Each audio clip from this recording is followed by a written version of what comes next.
Troublemaker. That's right. Influence. I think we'll call the meeting to order. Pledge. Pledge allegiance to the flag of the United States of America and to the republic which stands one nation under God, indivisible, with liberty and justice for all. Before we move on to the approval of the agenda, we'd like to make a couple recommendations. Did you say Recommendation. Recognition. Jennifer Stanley, if you come up, in recognition of 8 years of outstanding service to Garden City USD-457, July of 2015 to December of 2023. And Laura's going to get our picks. Ready, 1, 2, 3. 1, 2, 3. All right, thank you.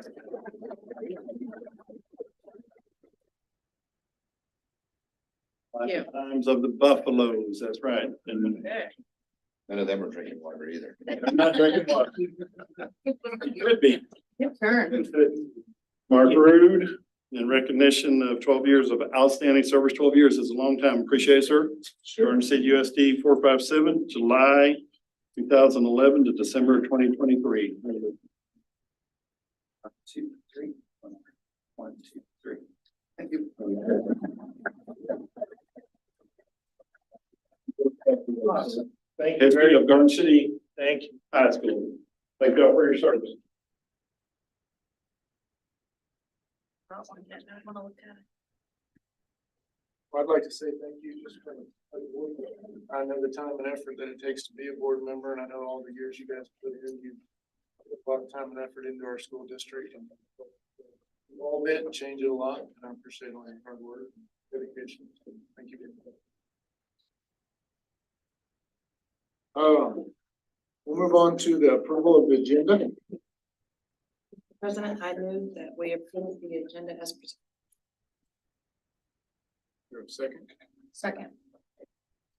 It's been moved and seconded that we approve the agenda as presented. Is there any discussion? All in favor, please say aye. Aye. Opposed, same sign. All right, we'll move on to delegations, question and answer, public comments. All right. We will move on to a building presentation by the Garden City Virtual Academy.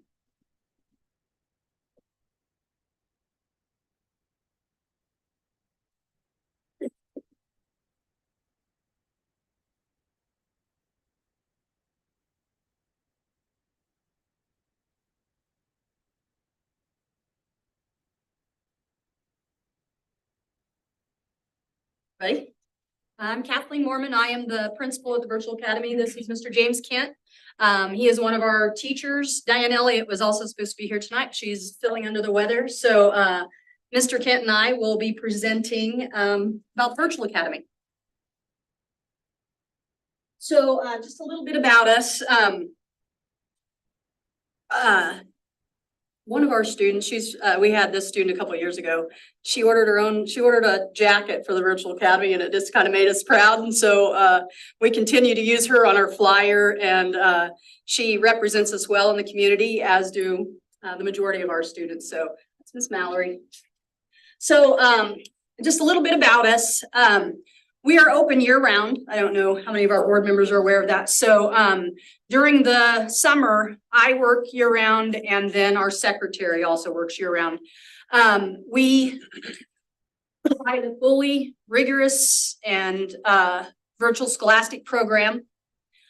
It's aligned with all the state standards. We use the platform Edgenuity.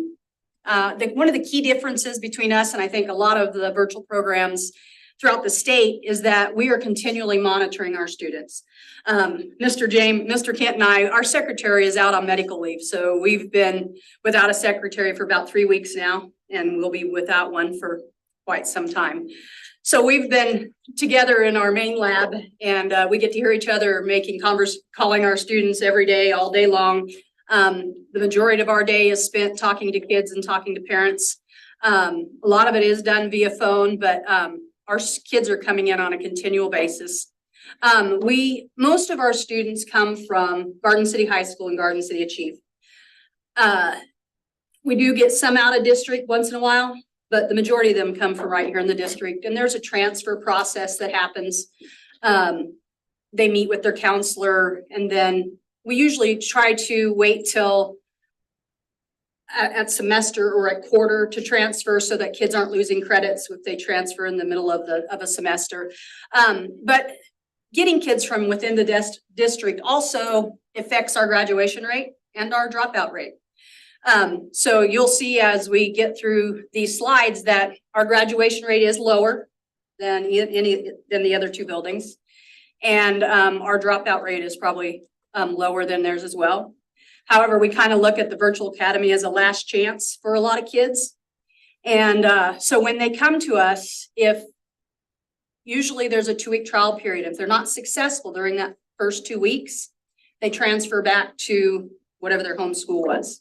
But after that 2-week period, if for any reason they decide to sign out or they're truant, if they were an expelled student and they aren't doing what they're supposed to do, then that drop comes from us. And then our graduation rate takes a hit as well. So we just wanted to make you all aware of that. So that being said, the majority of our students are awesome and they're coming there. We graduate a lot of juniors every year. And this year, and Mr. Kent, I'm gonna steal his glory a little bit. We think we're probably gonna have 2 sophomores graduate this year. So we're really excited about that. Let's see. I'm gonna let Mr. Kent take over and talk a little bit about our enrollment. Now, our enrollments they move up and down quite a bit. At the start of the year, we were a little under 100. Right now, we're at 105, and we'll probably get up to 120 in January because there's a 2-week grace period and people are coming in throughout the year and then leaving throughout the year. Plus, like she said, we have a high graduation rate of people graduating each year, not the high graduation rate, but so it fluctuates quite a bit throughout the year. And then this is our graduation rate. We do have a lot of juniors coming in that, graduate that first year or 2 years, but then we also have like she said, last chance. So they come to us, they don't work anywhere else. This is their chance to graduate. This is their chance to turn it around. So we try to work on those individuals, a lot of one-on-one. We're also coaching them and their family, trying to get it turned around. So that's why our graduation rate is a little bit lower than Garden City Achieve and the high school. This is our graduates. Our graduates. Last year was a little bit over 50. Every year, since we do have a lot of juniors coming in, we have like a 50% graduation. 50% of our students graduate every year, usually. This year, we're running about the same, about 60. Yeah. Right around 60 will graduate. So it keeps on turning over. We see new students. A lot of the juniors that come in from the high school that want to graduate and want to get high school done with and move on. Those are the ones that move on fairly quickly. And this is our honor students. We're right on par with the high school. About 30% of our students that graduate are on the honor roll. They do fairly well. That doesn't mean sometimes people are on the assumption it's virtual, so it's going to be easy. Those people usually fail the first couple of classes till they realize it's not that easy. They actually still have to do their schoolwork. Our at-risk population is about 2/3 of our population. You can't really see down here, but we did have shelter kids. We no longer have the shelter. I'm sort of glad they ended that program because they really were at the detention center and they were pretty much in jail cells most of the time. So we felt pretty bad for those kids. We tried to help them out as much as we could, but a lot of our students are at risk. We have a high population of pregnant students. So we have, they're on their expelled students. A lot of expelled students come to us. Actually, mainly all of them do. Once they get expelled, they're on probation. They come to the virtual academy because we want them to keep on getting their schoolwork, and a lot of them end up succeeding and staying with us. So that's a plus. And this is we're wigging out in virtual. So our IPS plan, our goal is to get 100% of 7th and 12th graders to have individual plans of study. We sort of stepped it up a notch this year. We got Google Classroom that we're having them all log into. Oh, nice. And we're using Zello, we're using Matchmaker, and all the different personality, Mission Complete, Learning Style, Skill Lab. Everybody that's used Zello, they're sort of familiar with that. But we're using that in the independent plans and studies to see what kind of jobs they want, and then we're going from there. A lot of our students are already working anyways, but we wanted to get in line with our IPS, because if you're working, at Wendy's, that might not be the area you really want to get into. So we're really trying to develop this to try to better our students. Not all of them, I would say, are going to go to a four-year college, but that's great because Kansas is really in need of the trades, two-year colleges. I mean, that's where it's at really in Kansas. So we're excited to get this kicked off, rolled off anymore, because I think a lot of our students will really benefit because a lot of their family members are in the trades. So I think it'll be great. I'm going to interject for just a second. Diane Elliott has done a lot with our individual plans of study, and in the past, we really just only did this matchmaker thing, and they have raised the bar for our students this year. They meet with them on a regular basis. Every time a student comes in to take an exam, Mrs. Elliott or Mr. Kent are meeting with that student. They're talking about their goals post high school. And between James and Diane, I think we're going to see great things this year. They've really stepped it up. All right, so I'm going to address a little bit just the graduation requirements. I know that Mr. Sullivan and Steve Norby, both of them and myself have talked to you about that before, but it's something big that's really coming up quickly. So as you know, the requirements have changed, or they will change for this year's 8th graders when they become freshmen next year. They're going to have those STEM requirements, post-secondary assets.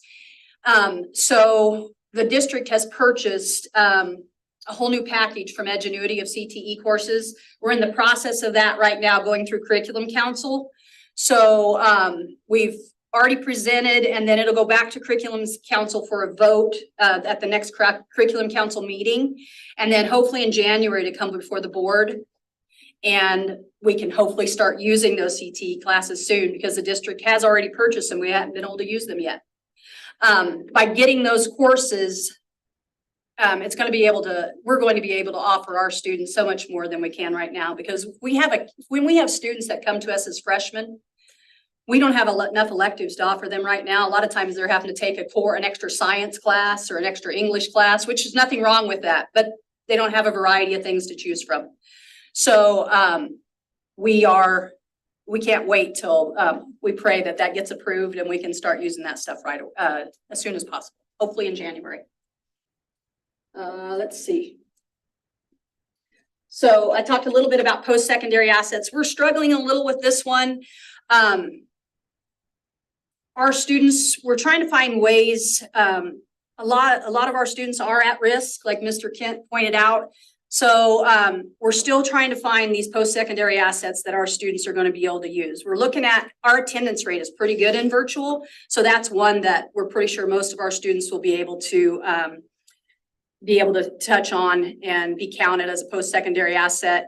We're looking at work-based learning. And then Mrs. Hands, I know I saw her here. We're going to meet with her next week, or maybe it's this week. Mrs. Yonkman, the counselor for GC Achieve, and myself and Jenny are going to sit.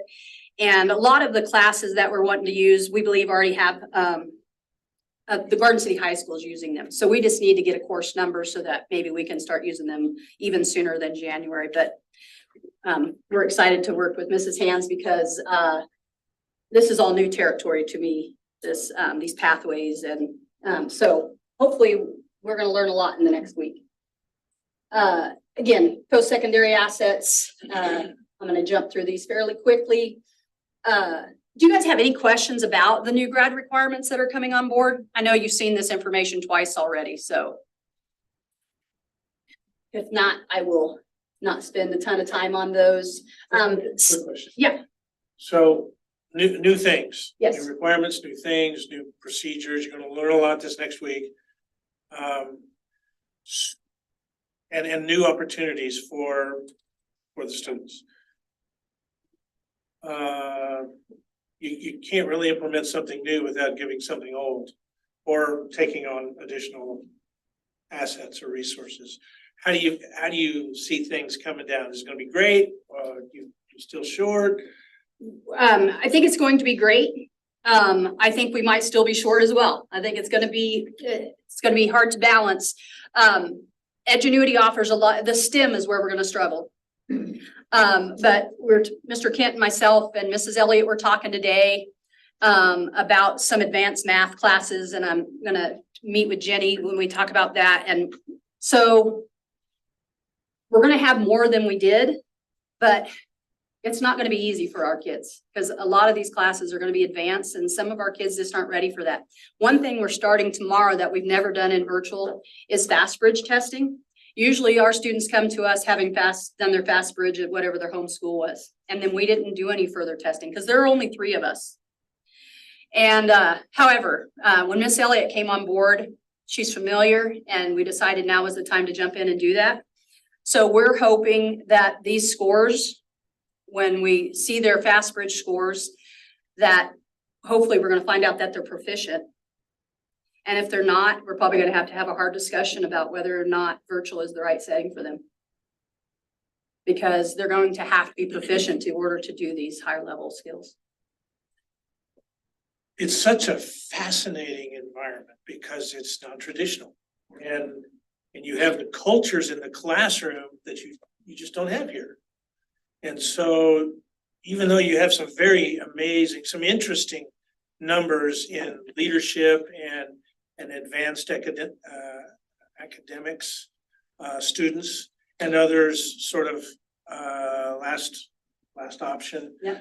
You know, you have some interesting ratios. It sounds like are not unlike high school. And that's exactly right. And you know, I was a classroom teacher for 18 years.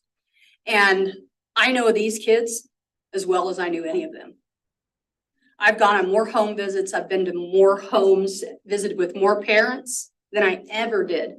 And I visited with a lot of parents when I was in the classroom, but we And have that's to have, huge. it is huge. Huge. And we have to have that relationship with them when they're in this kind of setting or it just won't work. Well, I might throw a couple of quick questions Yeah. sort of along those lines in there. First, this one's just sort of a meat and potatoes question. When do we still do the funding count? September? We sure do. And how does that work for virtual? So virtual gets straight FTE. We don't get extra funding for our special ed students. We get 1 FTE.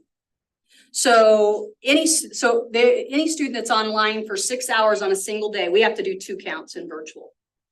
So we do a day before September 20th and 1 day between the 21st, and this year was between the September 21st and October 6th.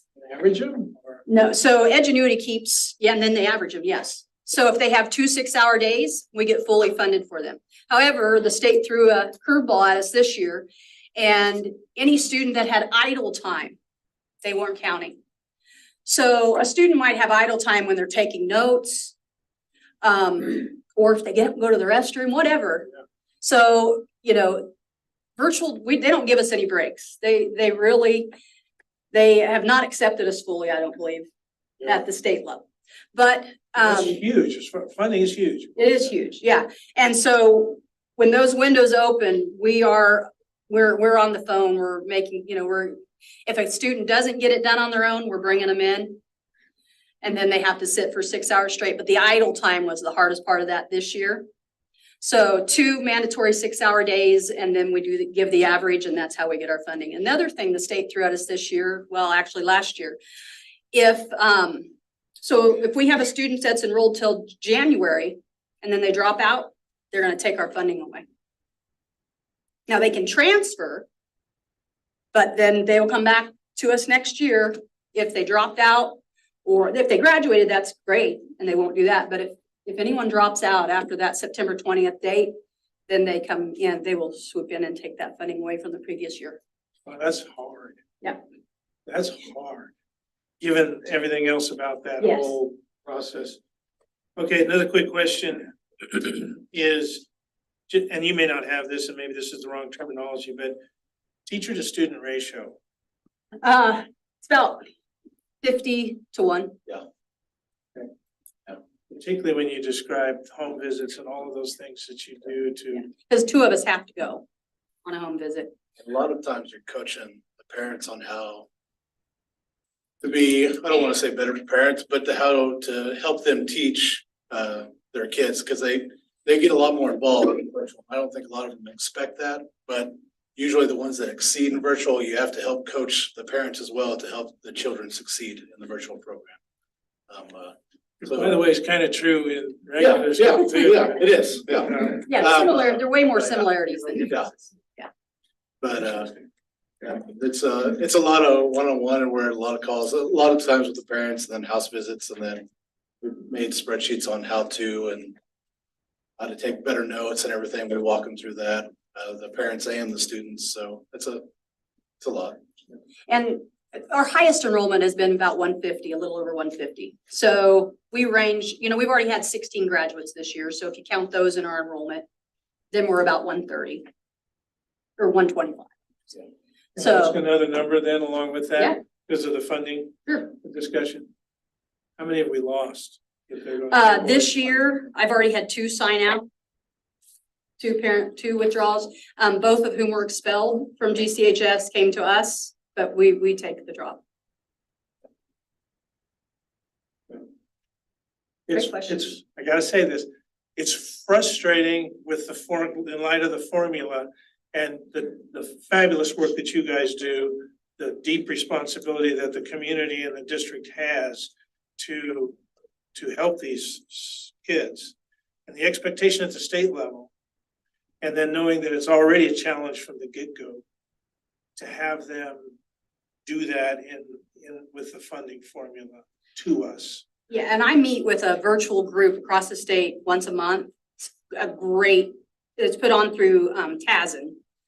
But right now the state, they're also going to require virtual schools this year to offer remote state testing. And we have to offer it. We're hoping that no one takes it. Because the rules that go along with it there's a laundry list of things that they have to do. When students come on site to take state testing, it gives us, it makes it a lot easier for us. If they are allowed to do, if they choose to do that remote testing, they have to have a parent there the whole time. They can't take restroom breaks. We have to pan their room. They have to have 2 devices. I mean, it's a big production. So it's our hope that most of our kids will choose to take it on site. Yeah. What grade levels are offered in the virtual academy? 7th grade through adult. So we have adults right now. We have, I don't know, maybe 15, maybe 20. We just had an adult graduate. She was amazing. She came to us having only 4 credits. And she's been with me since 2019. And she works full time, all those things that adults have. And I could not be more proud of this particular adult. You would never know that she didn't have her high school. But she has it now, and she's in her 40s, and she's getting ready to go to college. I have a question along those lines. Okay. Do they get counted in the count? No, That's what I thought. no, so that's great. I should have addressed that then. So we take 19 and under, get counted. So 5th year seniors do get counted unless they're 2 credit deficient. And then they put them into our adults. Adults, we get paid per credit earned, up to 6 credits in a school year. And it's 500 some We odd do get some dollars. revenue. We do get some, yes. And now it wasn't always that way, but it has been for the last several years. I guess the only other count issue there is success post. Correct. And we don't track any, okay. I got a couple questions. Sure. Along the lines. So what is our enrollment limit or our growth capacity? I mean, how big can our virtual academy get? Well, as part of our needs that I'm going to talk about at the end, you give us more staff, we could potentially, there's no limit. Is it linear to what you're saying? basically you got 150 students, it's 50-1. I mean, you had one more, you had 50. I mean, will it stay that way? 50-1's a lot, so I would like to see that number down, that ratio down. One year I had 76 students, so Yeah. I mean, it just fluctuates. How many people we have. In the first 7 years, I didn't have any other teachers, it was myself and my para.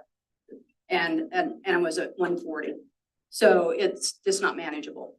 But if we had, most virtual students throughout, or schools throughout the state have at least one teacher for every content area. That way, when students are struggling in a particular area, they can call that specialist. And I'm requesting that tonight, that you at least think about getting a content teacher in every area in virtual. We have a math tutor that comes twice a week for 2 hours a day, but it's after school hours and a lot of kids don't utilize it. The ones that do though, it's so worth it. But math is the area that we're really struggling in, having somebody in content that's not a math teacher.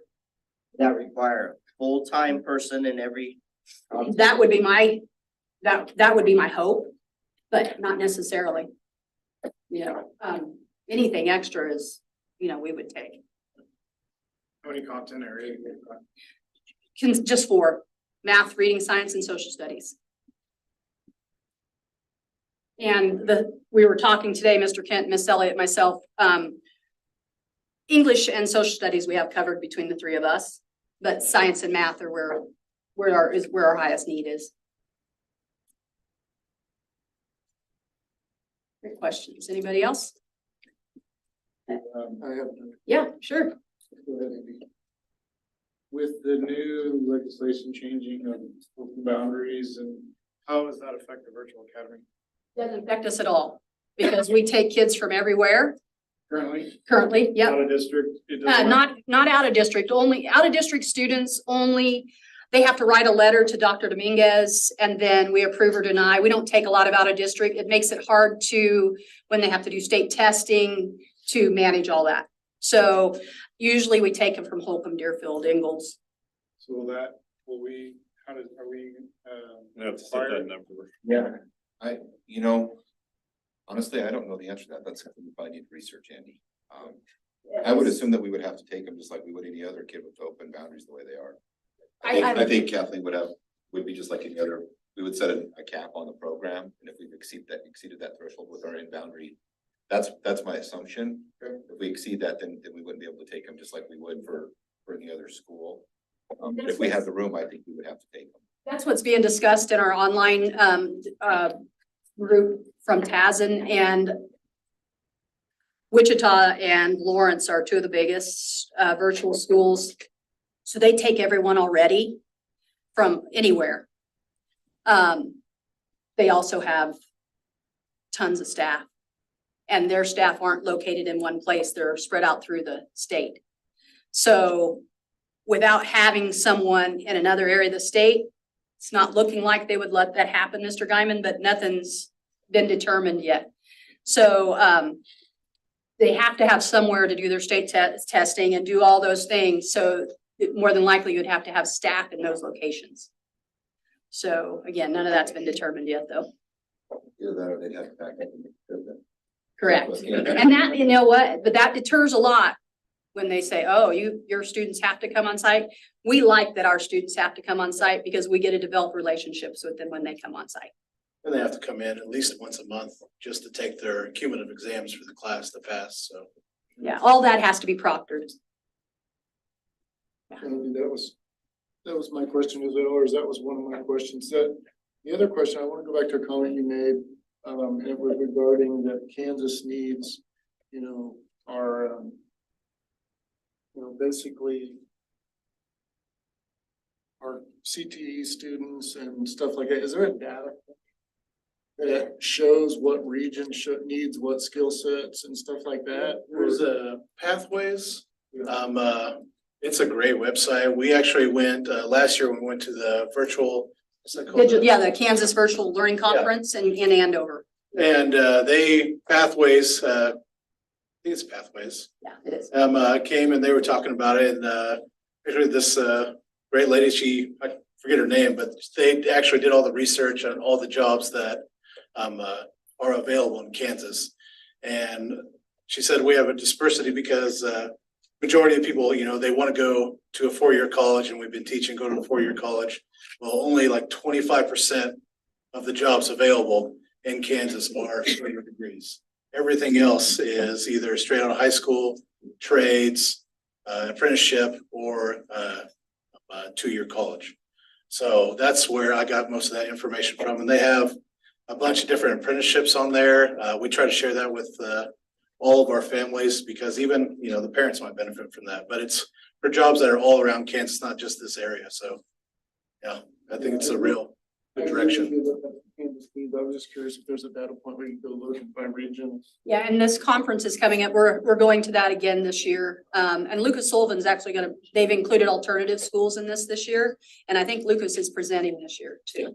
So, and I would also say Jenny has to do a needs assessment every year. Every 4 years, we do a deep dive needs assessment. This is one of those years. It's called the Comprehensive Local Needs Assessment. So I'm right in the middle of working on that. I am I'm voluntold by the state to be one of our people on that, alongside Chuck Piper with Garden City Community College, and then Jennifer Weaver in Deerfield. And we are looking regionally. So we're assigned a region and we have to go through every single, you will get a presentation about this, I'm sure, after it's due February 1st. But we have to go through all of our pathway codes, have a SIP code.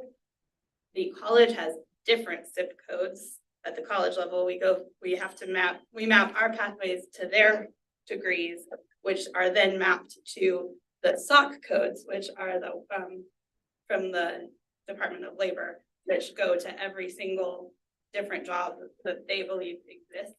And then they give us data specifically for our region, and we analyze all of that data. And then we have to write a document saying which jobs and pathways should our region support. And anything that's not supported by that data then can't be funded through Perkins. So, I'll let you know how it goes. Thank you. Good information. I just threw this in because we were so proud of our graduation. And I can't take credit for this. Lucas Sullivan puts this together every year and it is amazing. And it's at Horsegood, and this past year, the stands were completely full. It's exciting. There's our illustrious board up there. And like I said, our needs, our main need is those content area teachers. I also put a need up there. I'm only a fourth-time principal. I'm 1/4. So I'd love to have a full-time job. I do it full-time, but having a lot of students, most of my time is spent during the day doing teacher things, and then after hours doing principal duties. So I would love to get that pushed on. Let's see, I don't have my glasses on. Our secretary, we have a half-time secretary, half-time para. It would be great if that secretary position were full-time. We're missing her right now, being out on medical leave, but things with budget and sending things. We've had Trudy though in the business office has been wonderful to us and is taking care of us. But if we could have a full-time secretary, that would help us out immensely. Quick question on Sure. there, if I may. Yep. Sorry to interrupt, but okay, in a circumstance like that with a very, very small team, don't we have provision for getting them a temporary help? Well, we've talked about it, and just because she's half-time para, a lot of her job is edgenuity. It doesn't make any sense to train anybody. It would take too long. So Trudy has graciously offered to help us out. So when we have to turn in stuff, but yeah, no, central office has been great. I'm talking full-time when our secretary back off medical leave. It would be great to bump up her salary a little bit because she earns it. Let's see, special education. So we do have a special education teacher. She's for GC Achieve and she's amazing, Mrs. Amber Gershberger. But really all she's able to do with our students is consult.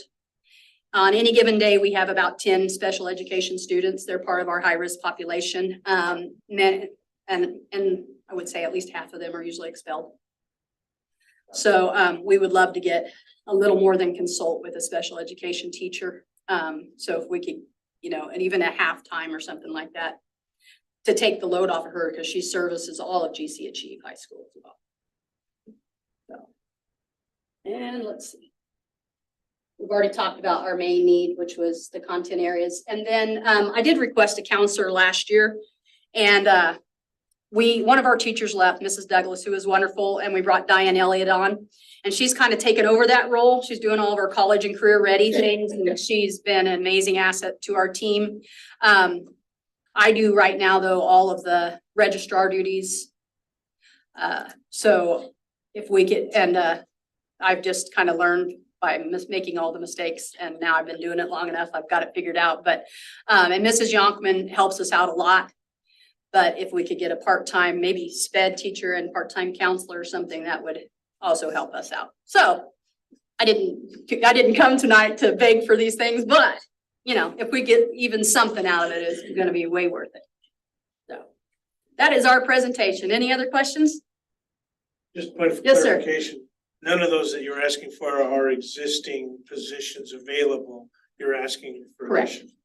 You are correct, sir. The reason I make that distinction is that we also have a lot of other needs. We just can't find the people to fill them. Well, and I will say this, that Mrs. Elliott's position is part of Esser's. And I would hope that they don't take that away from us. All right. Thank you, everyone. Thank you for everything you do. It's just fabulous. Thank you. Mr. Wise, I think it's higher pass. I'll have to double check. I'll send you an It is email. higher Is it pass. higher pass? Yeah. Okay. All right. Thanks, everybody. Thank you.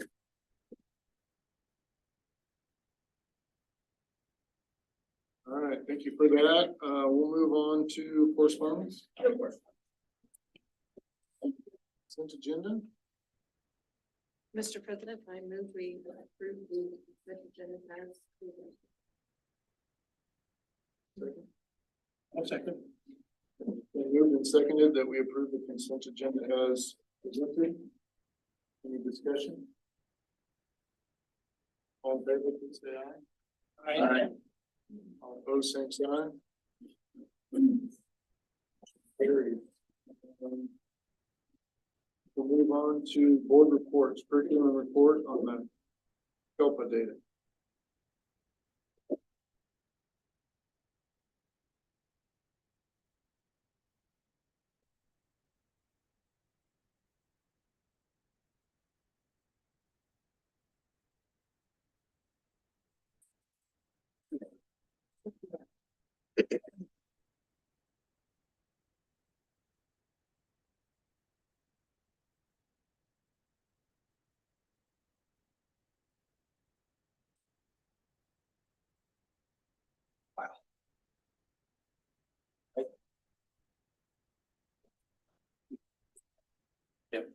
Okay, hello, my name is Monica Diaz and I am the supplemental programs coordinator for the district. And I brought along with me Nick Boschek, who is our data analyst, and he's going to be talking data tonight. And I brought along Joanna Borden, who is a Read 180 and ESL teacher at the high school.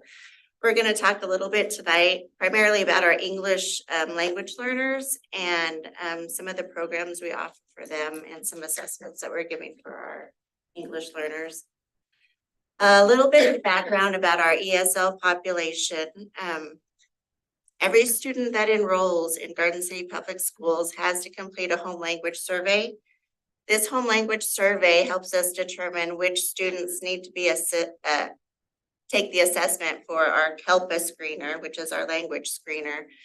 On that home language survey, if any other language is spoken at home other than English, then they qualify to take a screener that the state provides for us called the CALPA screener. This screener assesses their reading, writing, listening, and speaking skills. The results from that screener determines whether they qualify for ESL services or not. So as you can see, The percentages of our students that qualify for ESL, currently 37%.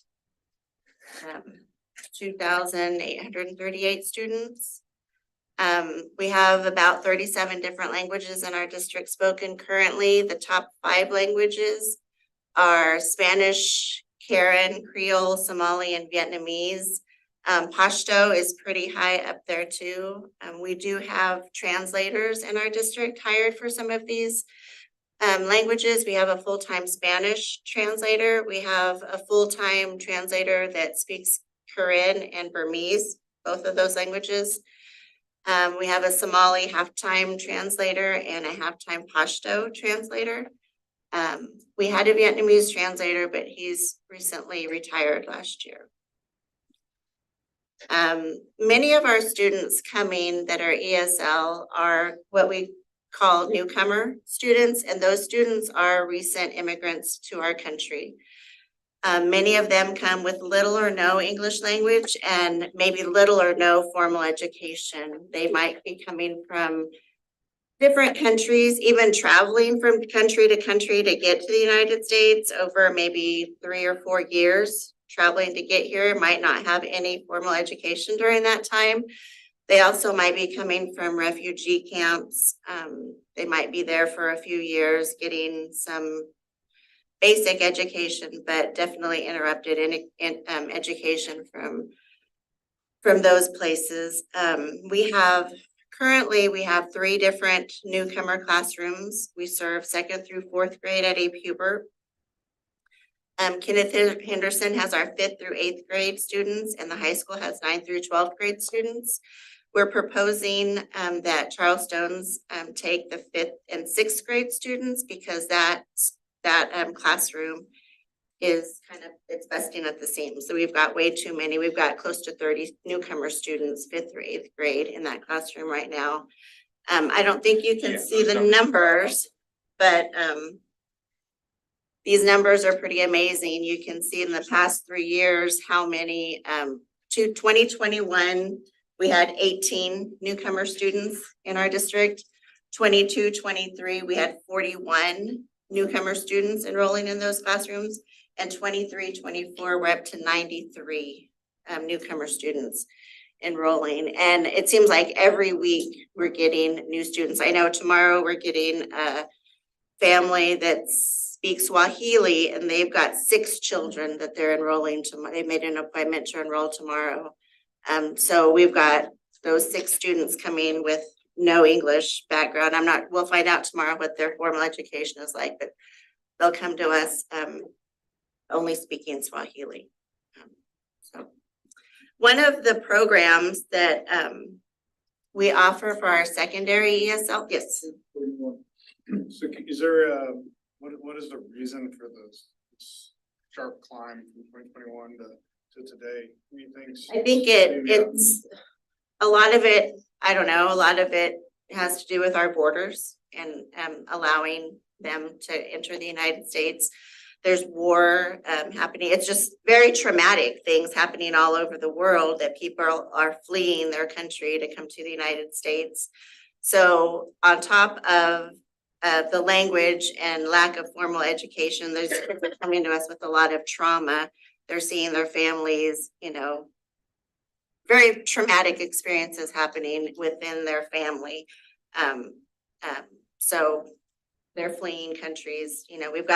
The last 2 years, we've had a huge influx of people from Afghanistan. We know what happened there. So we got a huge group of people from Afghanistan come to our district. And of course, Garden City is kind of known for the diversity Tyson brings and recruits for a lot of these families to come to Garden City. So most of our families will qualify for migrant services because of the agriculture work that they do. And they'll work at Tyson and enroll in our school district here. And we get a lot of positive feedback from our migrant and McKinney-Vento, which are our homeless students who typically are doubled up with other families when they move to Garden City. They can't always afford to have their own place, so they double up with somebody else while they're considered homeless. And I think our supplemental office does an amazing job of providing resources for them. We provide them coats and backpacks and school supplies. We work closely with Catholic Charities, who sponsors the refugees who are coming here. We partner with Genesis, the health department, to make sure they get their vaccinations. Thursday, we're gonna have an open kind of a orientation for our new Haitian Creole families. We're getting quite a few of those, so we're gonna have like a onboarding. This is what our school system looks like. This is what attendance looks like. This is what transportation looks like. This is what our nutrition systems look like. Very different, you know, in many schools throughout the country, we have discovered if you want to go to school, you can. If you don't, that's fine also. Well, here, once you enroll, there are consequences if you don't continue coming to school. And we want to help our families understand the rules of schools in the United States. So part of the process is inviting them and making sure that they're aware.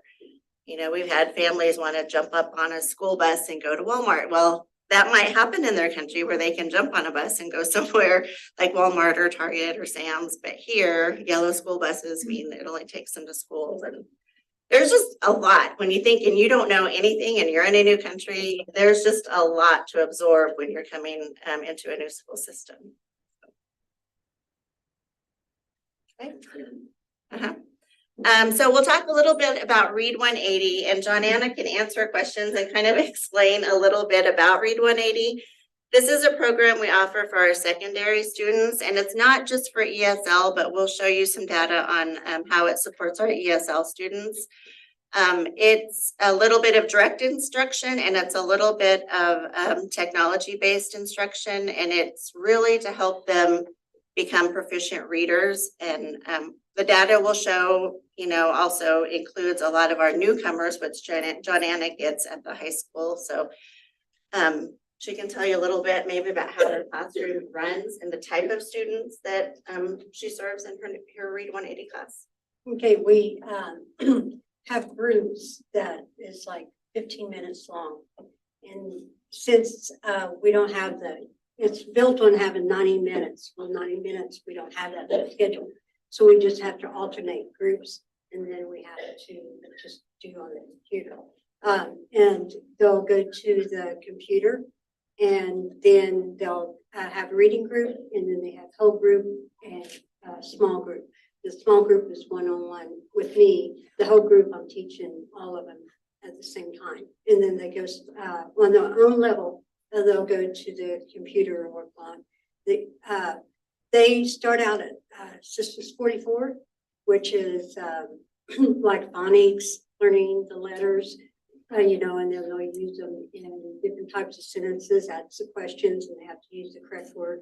And then they'll move up to Read 180. Usually some of them will be at Read 180 by next semester.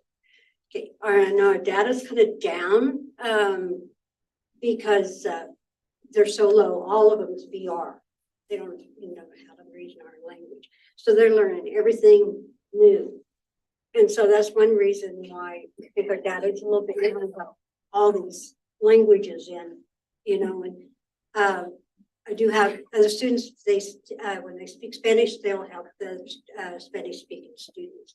But a lot of them, they don't know. So we just have to, you know, like one class I have 18. And so, and I try to do one-on-one with them, you know, going around the room. So just getting them to realize what the program is about, why it's important to learn, and just how to behave in the school setting. Like I said, some of them's never been to school, you know, and so you just have to work on, you know, you don't whistle at the teacher and snap your fingers over here. I said, no, sorry, excuse me, I'm not a dog. You know, that's how you call a dog. And just learning that and trying to help him. I mean, because everyone say everything's new, you know, everything's new. And getting over that, and then I can start seeing, you know, building that relationship. You have to have that relationship. And then by the second semester, I can see where they're starting, they'll ask questions, because sometimes they just sit there, you know. It's hard to communicate with. We do the translator on the computer, on the iPad. I'll ask them a question, they can answer me back in their language, and that does help on that one. You know, they don't even know how to ask to be able to use the restroom. You know, I mean, it's just, yeah, hard. But I do see with the data, since, you know, the SRI test is their comprehension, and they'll have a question, and then they have 3 or 4 answers. They don't find the answers in the paragraph that we read. They have to think about it, think out of the box, which that's hard.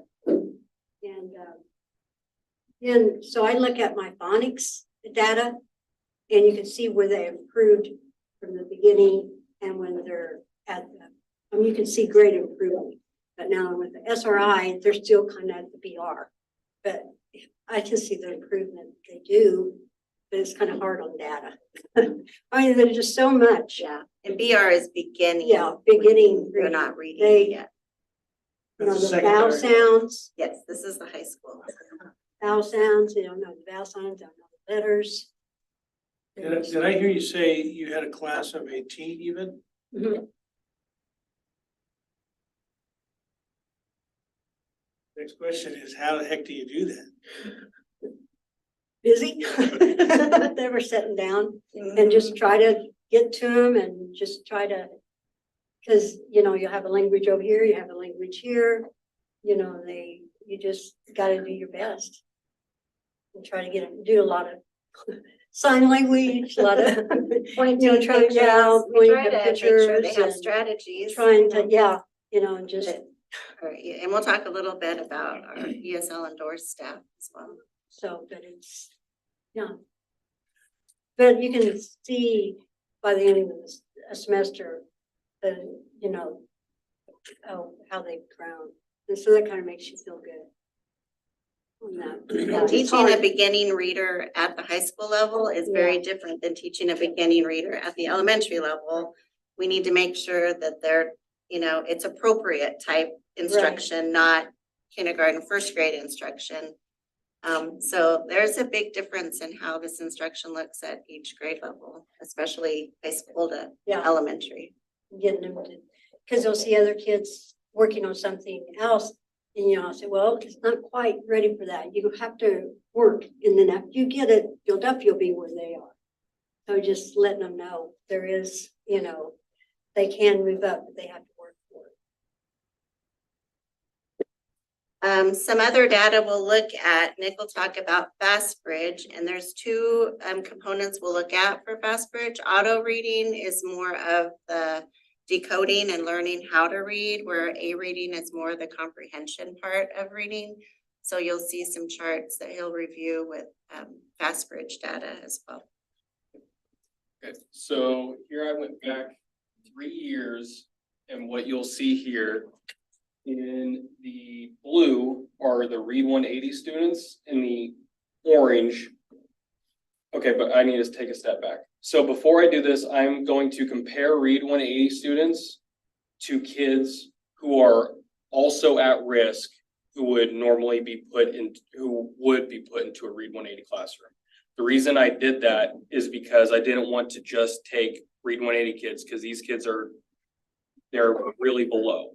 So I didn't want to just compare them to the average classroom. So I just wanted to show you what it looks like, how a Read 180 classroom student is being compared to another student who is also at risk in our district, but is not in a Read 180 classroom, if that makes sense. So in the blue, you will see Read 180. In the orange, you will see those at-risk students who are not in a Read 180 classroom. And then the gray is just our overall district average. And I took the average scores for all of our students, and you'll see these are the fall, winter, and spring scores. So on the left, you'll see the auto reading scores, which is what Monica was talking about. It's the skills in reading. And on the right is A reading, which is just the overall comprehension of reading. So you can see this is the year 2020 2021. And to me, it seems like they are keeping the same growth pattern. Some years it's worse, some tests it's worse, some tests it's better. But overall, it seems like their growth pattern still is going up, which is good for a classroom of this demographic. And then, so this is the year 2020, 2021. Here's 2021, 2022. If you have any questions about any specific data point, yes. Quick question. You said earlier that the class sizes are getting bigger. The population of this category of students is growing significantly. And these averages therefore are different data sets. I mean, they're much, as you go through time, they're bigger data sets. Yes, as the years go on, yeah, it'll be more students in there. So this year, 2020, 2021, I think it said there was 18, no, it was 40, 43 maybe. Oh, wait, no, we didn't even have that year. So You would hope to see, or you'd expect to see improvements as you go through the year. And then you just have the one there that is not so pronounced an improvement. Yes. Can that be because you got them somewhere in the middle of the year, or?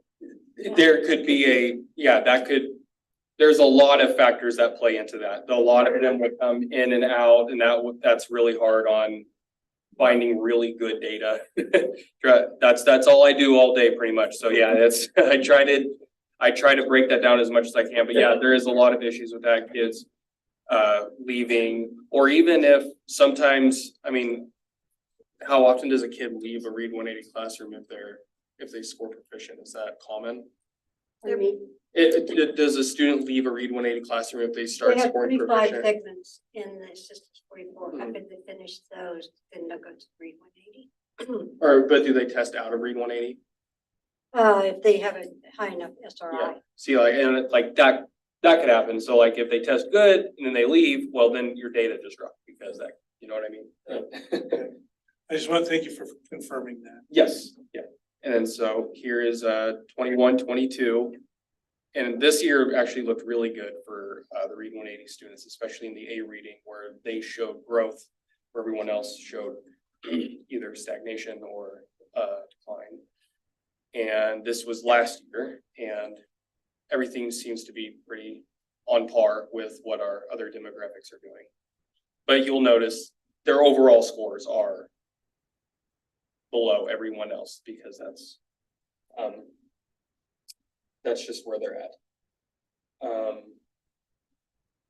And then I'm moving, and this one is past the Read 180. So is there any questions about Read 180 specifically? No. Okay. We'll move on to our next data set, and this one is the CAP scores of the last 3 years for our ESL students. Oh wait, no, I'm sorry. This is still for Read 180. I'm sorry. So this is the CAP scores for them. That's our Kansas. Yeah, the Kansas reading assessment, and yeah, the last 3 years. I don't know if you can see those numbers there. Sorry, it's a little, but we went from 80% high risk to 82%.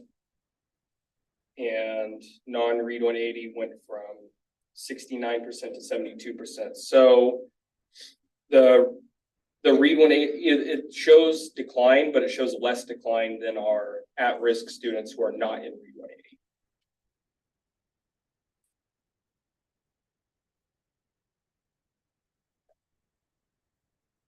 This is just our overall CAP scores. Now we're moving on to CALPA. And we'll talk a little bit about CALPA, which is our Kansas English Language Proficiency Assessment. This is part of what the state requires us to give every spring along with our regular Kansas state assessment. We give a CALPA for our English language learners. This measures their listening, speaking, reading, and writing. Those are the 4 domains that we test CALPA for. So in order to become an ESL student or to qualify for ESL, they have to take the CALPA screener. that tells us either they're proficient or not proficient. Our non-proficient students then qualify for ESL and they're in our ESL programs, flagged as an ESL student. All of those students then take this CALPA test in the spring.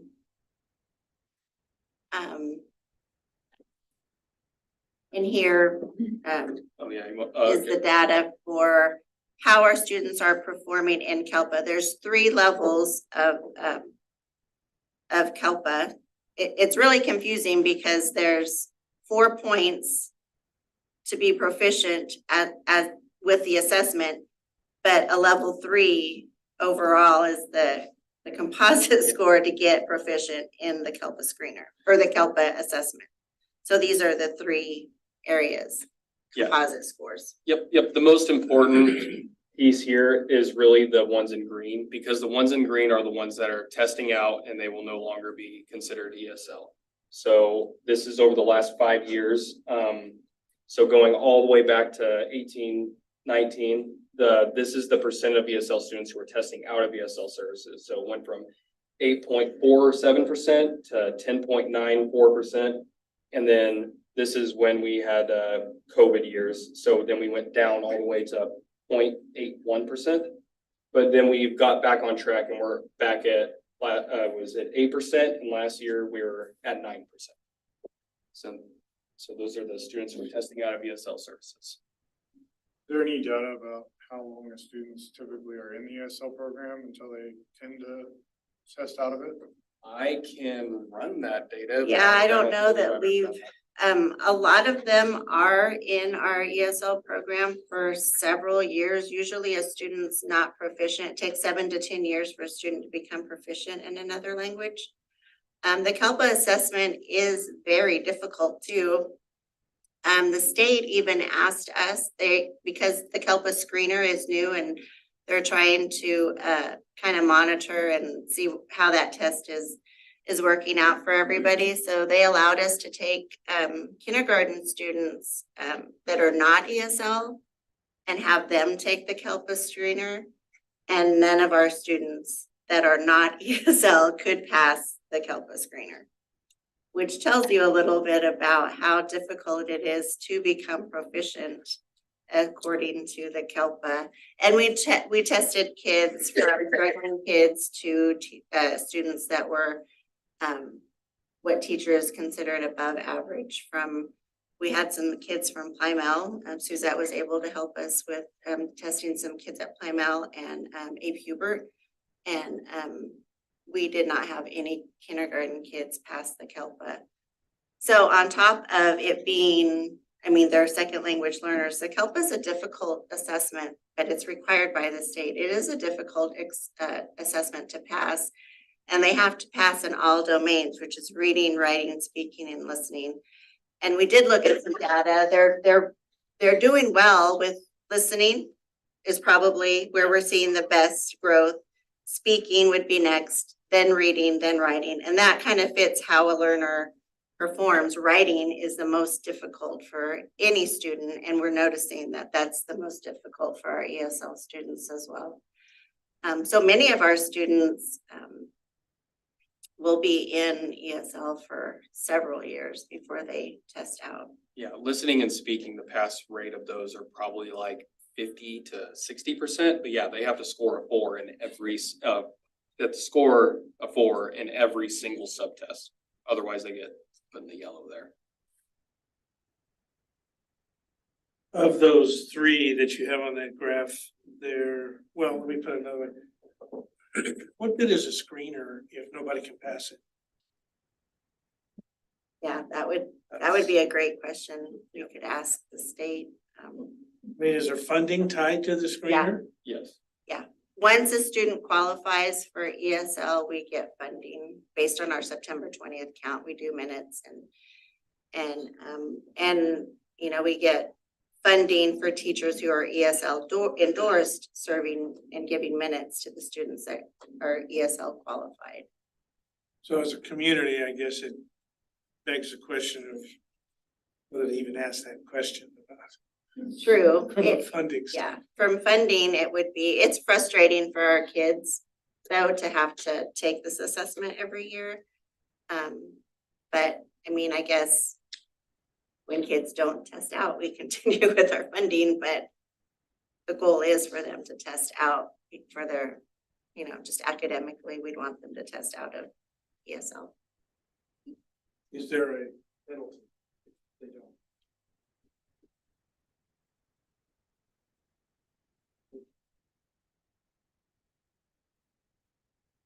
So one of the things that helps us, kind of ties into your question is, when we have teachers that have an ESL endorsement on their teaching license, we get funding for the instruction that we serve for the kids that are ESL flagged. So here you can see how many ESL endorsed staff we have going back to 2021, and you can see that those numbers have dropped.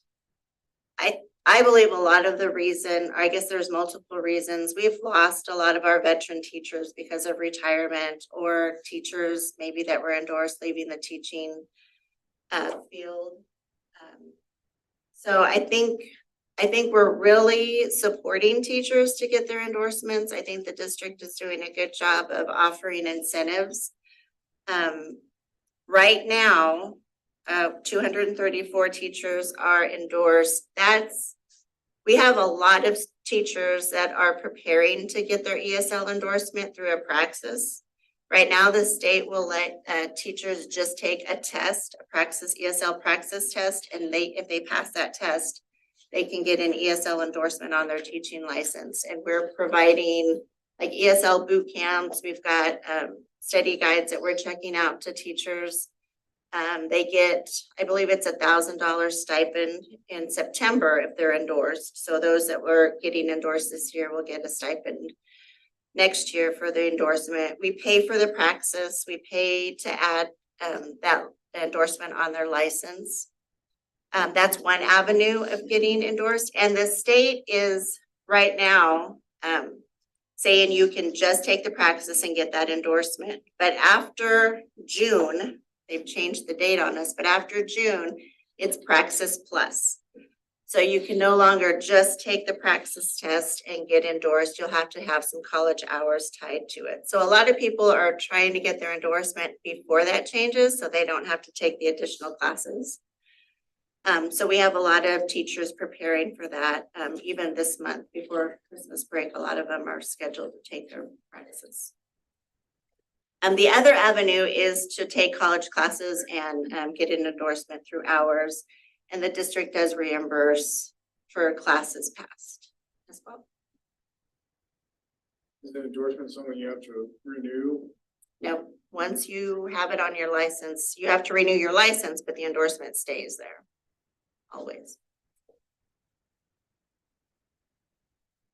So just some of the next steps when we think of ESL, just continued professional development. We've got lots of new teachers, lots of long-term subs, lots of people that need to just continue to learn strategies for ESL. There's no magic bullet. You can't just, lots of people will say, what do I do with this student? He's in my classroom and doesn't speak any English. Well, there's lots of strategies. It's a lot of work and it's a lot of time and effort and a lot of planning when you have students like this in your classroom. And it can be very frustrating for teachers when they have students in their classrooms that don't speak English and are really struggling. So we've partnered with Southwestern Plains Regional Service Center, and they offer us professional development.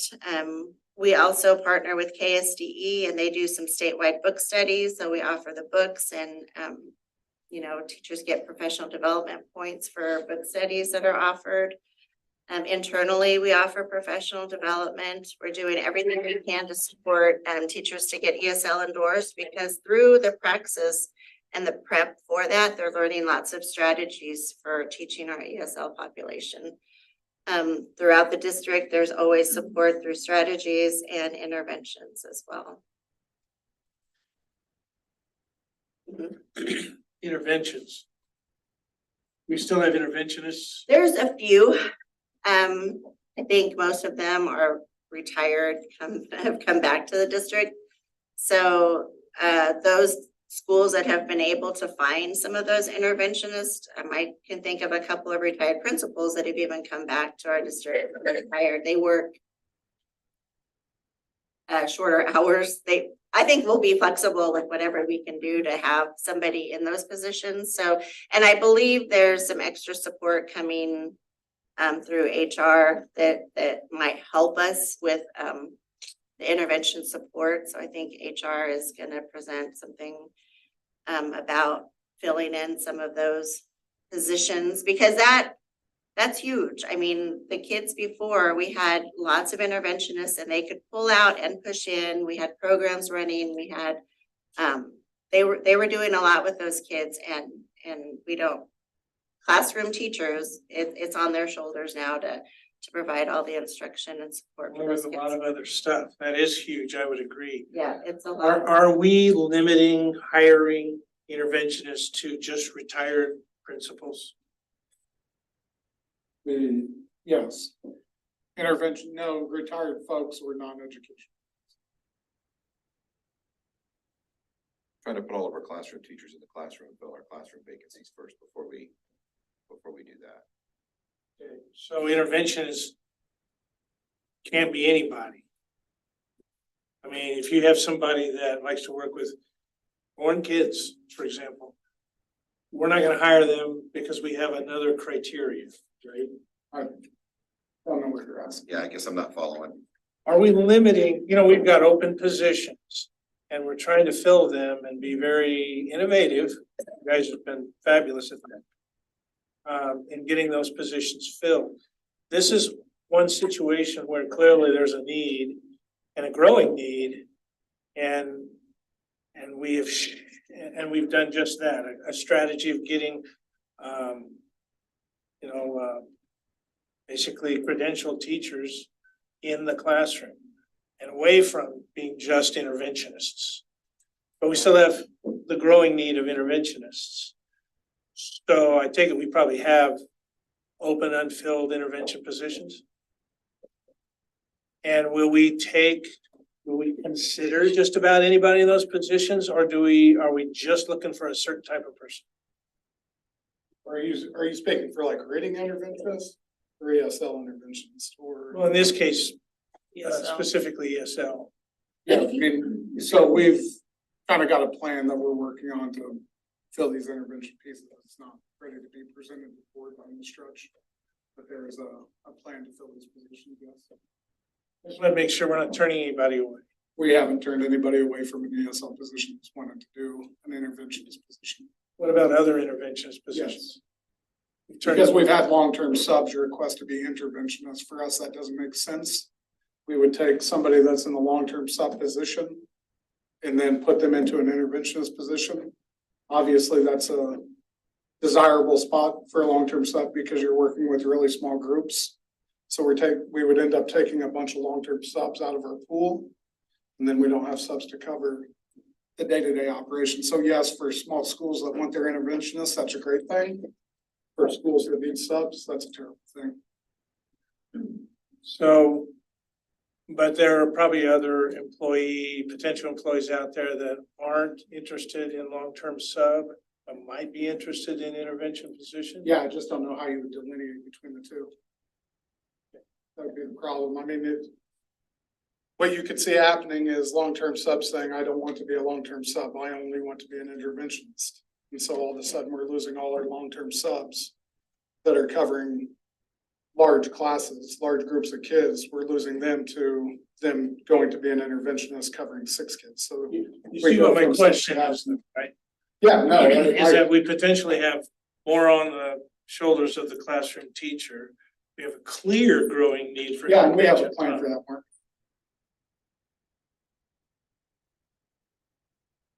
That's cool, because you clearly have a need. We have a plan for it. Do you have any other questions for any of us up here?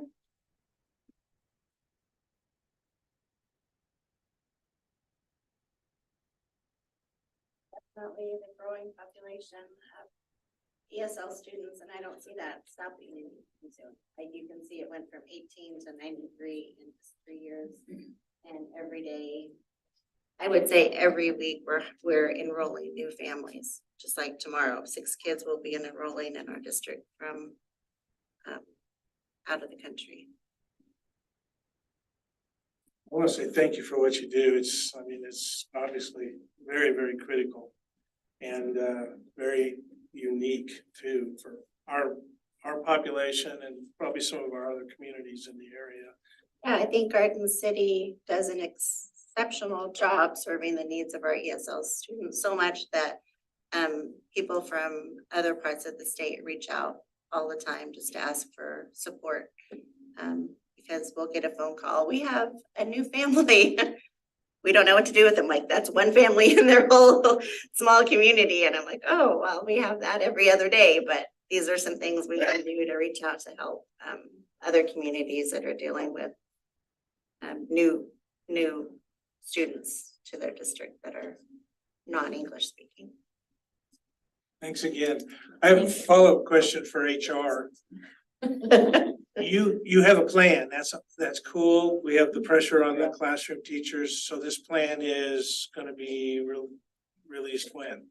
It's ready. This morning, or at 6:14, when you guys approve consent, and you approve the consent agenda. Perfect. Okay, thank you. Thank you.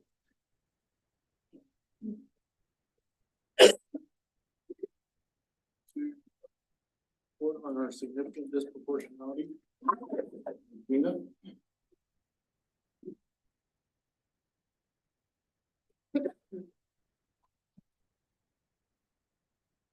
Thank you. All right, can I use this to progress? Okay. Good evening. I'm Gina Gelpin. I'm the new director to special education this year, and I am here to present on significant disproportionality in special education. Okay, I can do it this fine.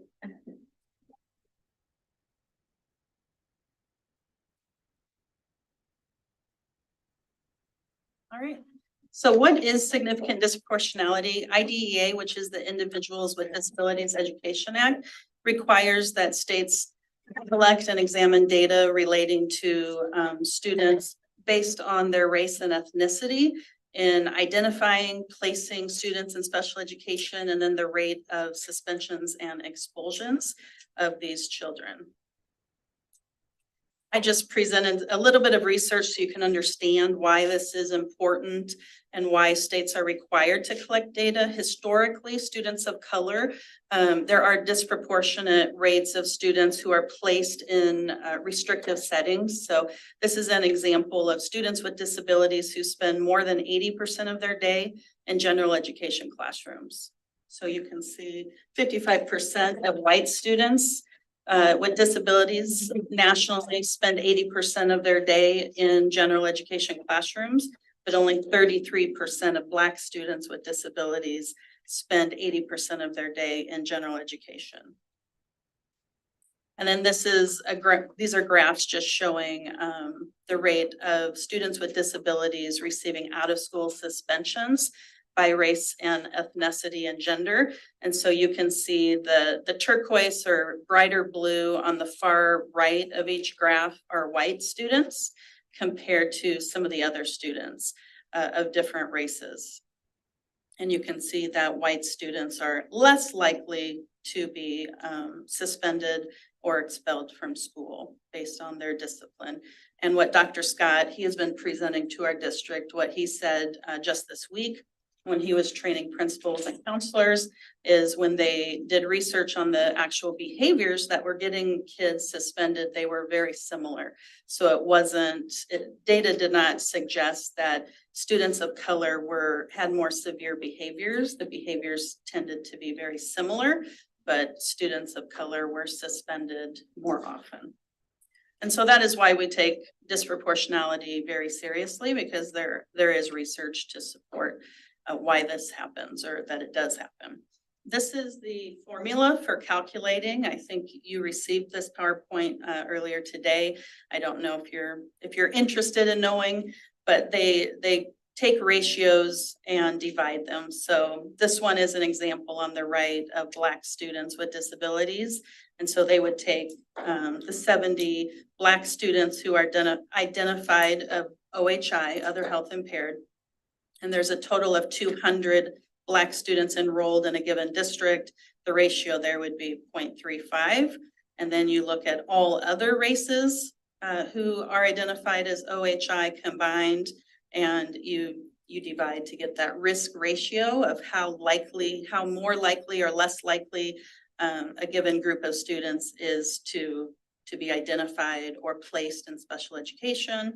And that is what we're looking at tonight. And so KSDE has identified significant disproportionality in the Garden City Public Schools. And because our population is unique, it's actually a little different than what you typically see for significant disproportionality. We have more white students that are being identified as OHI or other health impaired than Hispanic students.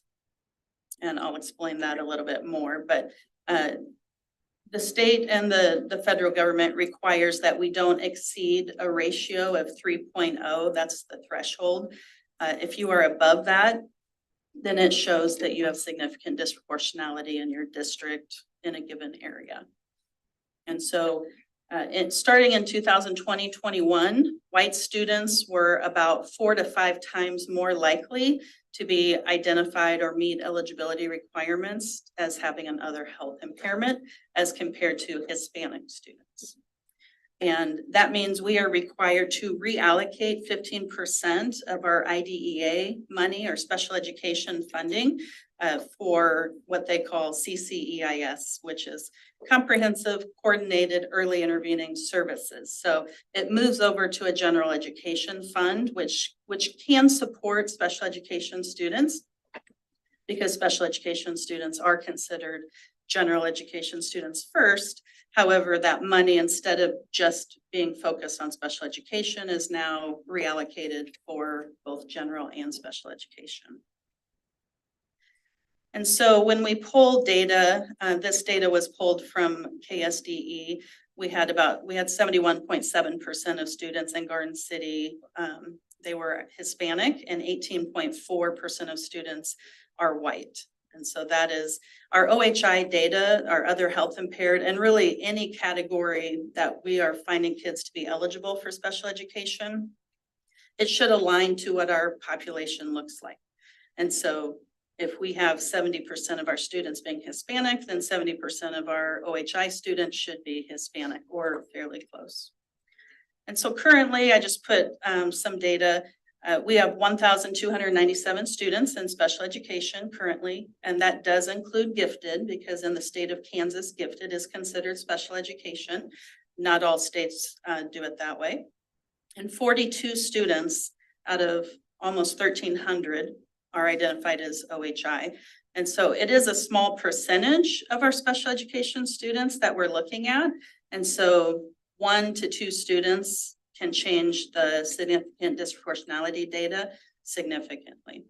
And so by ethnicity right now, of our OHI students, 26 of them are Hispanic, 61.9%. We're a little low compared to 71.7% being Hispanic for our overall population. There are 14 white students identified as OHI, and then 2 who are other. They are African American. When we were first identified with significant disproportionality, we had 71 students with the OHI label. And so we have decreased that through our work with KSDE and TASN to 42. So we are making progress in that area. I just added this just for your personal knowledge. These are the exceptionalities currently in USD-457. So you can see about 3/4 of the way down as other health impaired is quite a bit less than, say, developmental delay and learning, students who have a learning disability. And gifted is not listed on that chart. And so this is our OHI risk ratio data. And so this is where we get in 2020-21, that's showing that between white students were 4 to 5 times more likely than Hispanic students to be identified as having another health impairment. And then in 2021-22, we decreased that to 3.94. So they're still showing almost 4 times more likely white students would be to be identified as having another health impairment. And then last school year, we went down to 3.10. So we're getting very close to being below 3 for our threshold, but we still are determined to have significant disproportionality. And so these are the goals that we're working on currently. We are trying to eliminate significant disproportionality in our school district. We want to ensure that we are serving all students and giving them the same opportunity to access supports, especially special education services, if that is what they need. We want to make sure we equip our general education teachers with tools and strategies to meet the needs of all students, specifically ADHD, because that showed up significantly in our OHI data. We want to provide schools with strategies for providing behavior supports to students in the general education setting. And we want to improve our processes across the district for how SAT works, our student assistance team, because that is where we begin the process for identifying students who would or may be in need of special education services. And then making sure we have strong general education interventions. As you just talked about a little while ago, that can be a struggle, but in the state of Kansas, well, really across the nation, we are required to document that we have provided students with general education interventions prior to identifying them as a student with a disability. So we want to make sure we have tried to intervene to see if the student responds to those interventions before we identify them in special education. And then improving our 504 processes. A lot of students that have an other health impairment, we wanted to look at carefully to see if a 504 plan would be more appropriate, which would take them out of special education, but still provide them with accommodations. 504s just do not provide specially designed instruction, which is how you qualify for special education. And then we want to improve our eligibility and how we are placing students in special education. We've been working. Oh, yeah, go ahead. Are parents educated on what that 504 plan is? Is that something that's readily presented, or a lot of times is it just you go right to the SPED plan? Because I went through that as a parent and didn't know, and I was an educator, but didn't specifically know what a 504. I just didn't know how much that information was available to parents. We present that information to parents when we know that there's a child who would qualify for one. So our school psychologists are experts in identifying and looking at data and interventions and seeing if kids meet eligibility criteria. And then they also look at 504 plans. So yes, if they are a child who could qualify. So they're saying they have a medical diagnosis. They don't need specially designed instruction, but they do need accommodations. So students with ADHD is a good example. They have a medical diagnosis. They may not need specially designed instruction, but they do need extra time. They need an environment free of distractions, things like that, which would just be a need for accommodations under a 504 plan. And so school psychologists are trained to educate parents in those situations. And parents are included in the SAT process. So once students are referred to the student assistance team, parents should be notified. That's part of our SAT training and it's in our SAT handbook. And so they should be made aware throughout the process of where the school psychologist believes the child will receive the best support. And is that, say, an ADHD diagnosis, is that done within the school district, or do they have to go outside for a medical professional? They go outside typically for a medical diagnosis. Are the resources available here in this community, for parents to be able to go get those diagnoses, or do they oftentimes have to travel to go? Not for things like ADHD, that's readily available. This slide talks about the community stakeholders, Josh Guyman and I, as I was transitioning into the director position and Josh was leaving. We met with Dr. Scholl, for example, local pediatrician, and he meets with other pediatricians throughout the community. And so we met with him to talk about significant disproportionality, to talk about their processes for meeting with families, especially when they're seeking help with something that could qualify them as having another health impairment, and making sure doctors are educated in, it doesn't automatically mean that a student needs an IEP or even a 504. Those are options, but there are some students who don't need either one of those things. And we just wanted to make sure that doctors were not telling them, because we have had families come and say, my doctor said my child needs to be on an IEP. And that's really something that the school needs to decide, and that doctors aren't experts in. They're experts in giving the diagnosis, and then we look at how we can support that child. And so we met with Dr. Scholl. He shared that information, and I know Russell Child Development Center has also been meeting with physicians in the community, and we partner with RCDC, and we've been collaborating on that. We've also talked to Compass Behavioral Health and Genesis. I meet with Compass once a month on a regular basis because we do have a partnership with them with our therapeutic education program. And we've talked about the referral process, because sometimes they will also tell parents that they need to go ask for an IEP. And we want to make sure they understand all of the supports that we have available for kids. And we don't want, once you get on an IEP, you are identifying that child as having a disability. And we don't want to do that, because there are a lot of harmful effects unless they absolutely require one. Yes. What's the harm in that doctor telling that parent that?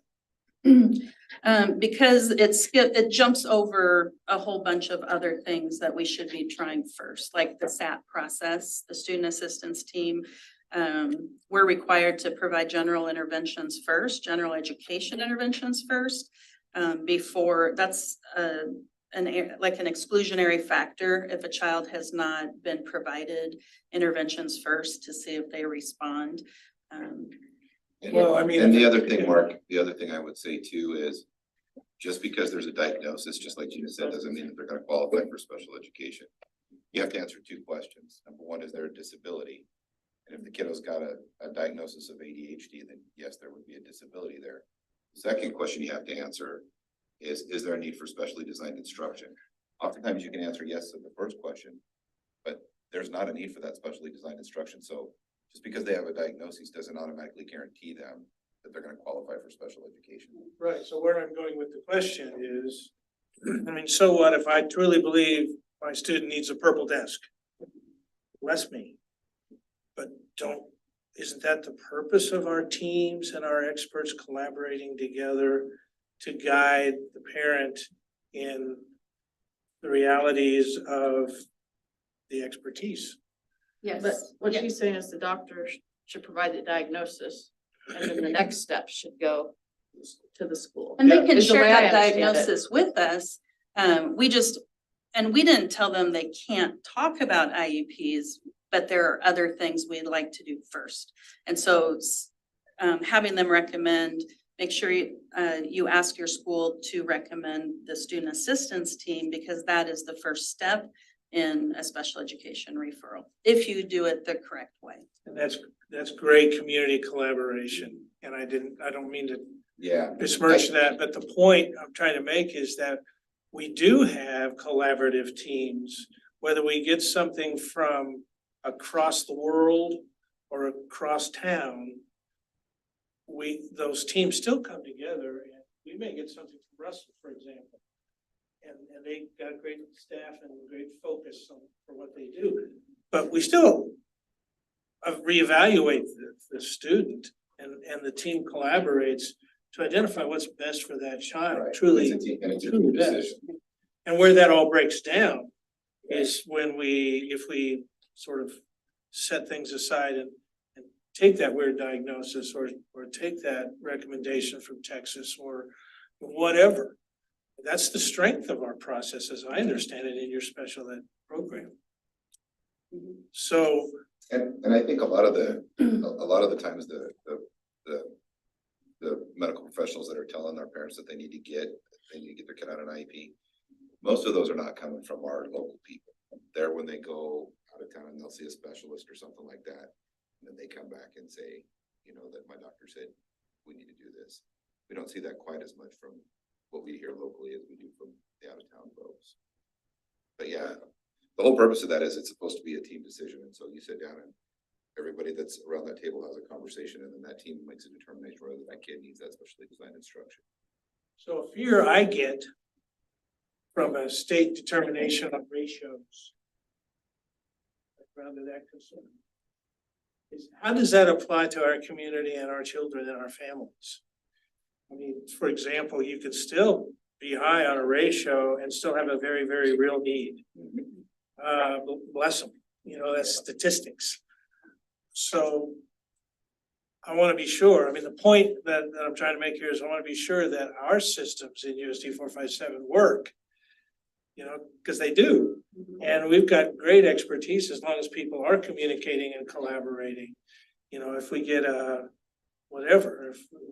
if we get a principal rogue or I use the term rogue, but I say that affectionately, in that process, overly tries to override the collaborative, then you have a breakdown in the expertise, because there are so many things, sort of what you're projecting, to consider. And it could be just about anything that student is suffering with. So I'm pretty proud of what the job you guys do. And it works well as long as we allow it to. And when I see ratios like that, I'm going, the obvious quick fear is that we let the ratio drive our decisions as opposed to the great work that's already happening. So we can bring the ratio down, but at what expense? Exactly. Yeah, and that's what we're looking at closely as we move through this process.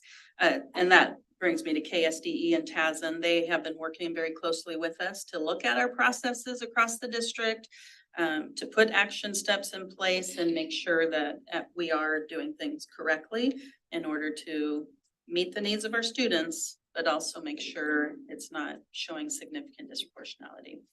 We do have a strong special education leadership team, and the district leadership team has also been a part of this process as we plan ways to eliminate significant disproportionality.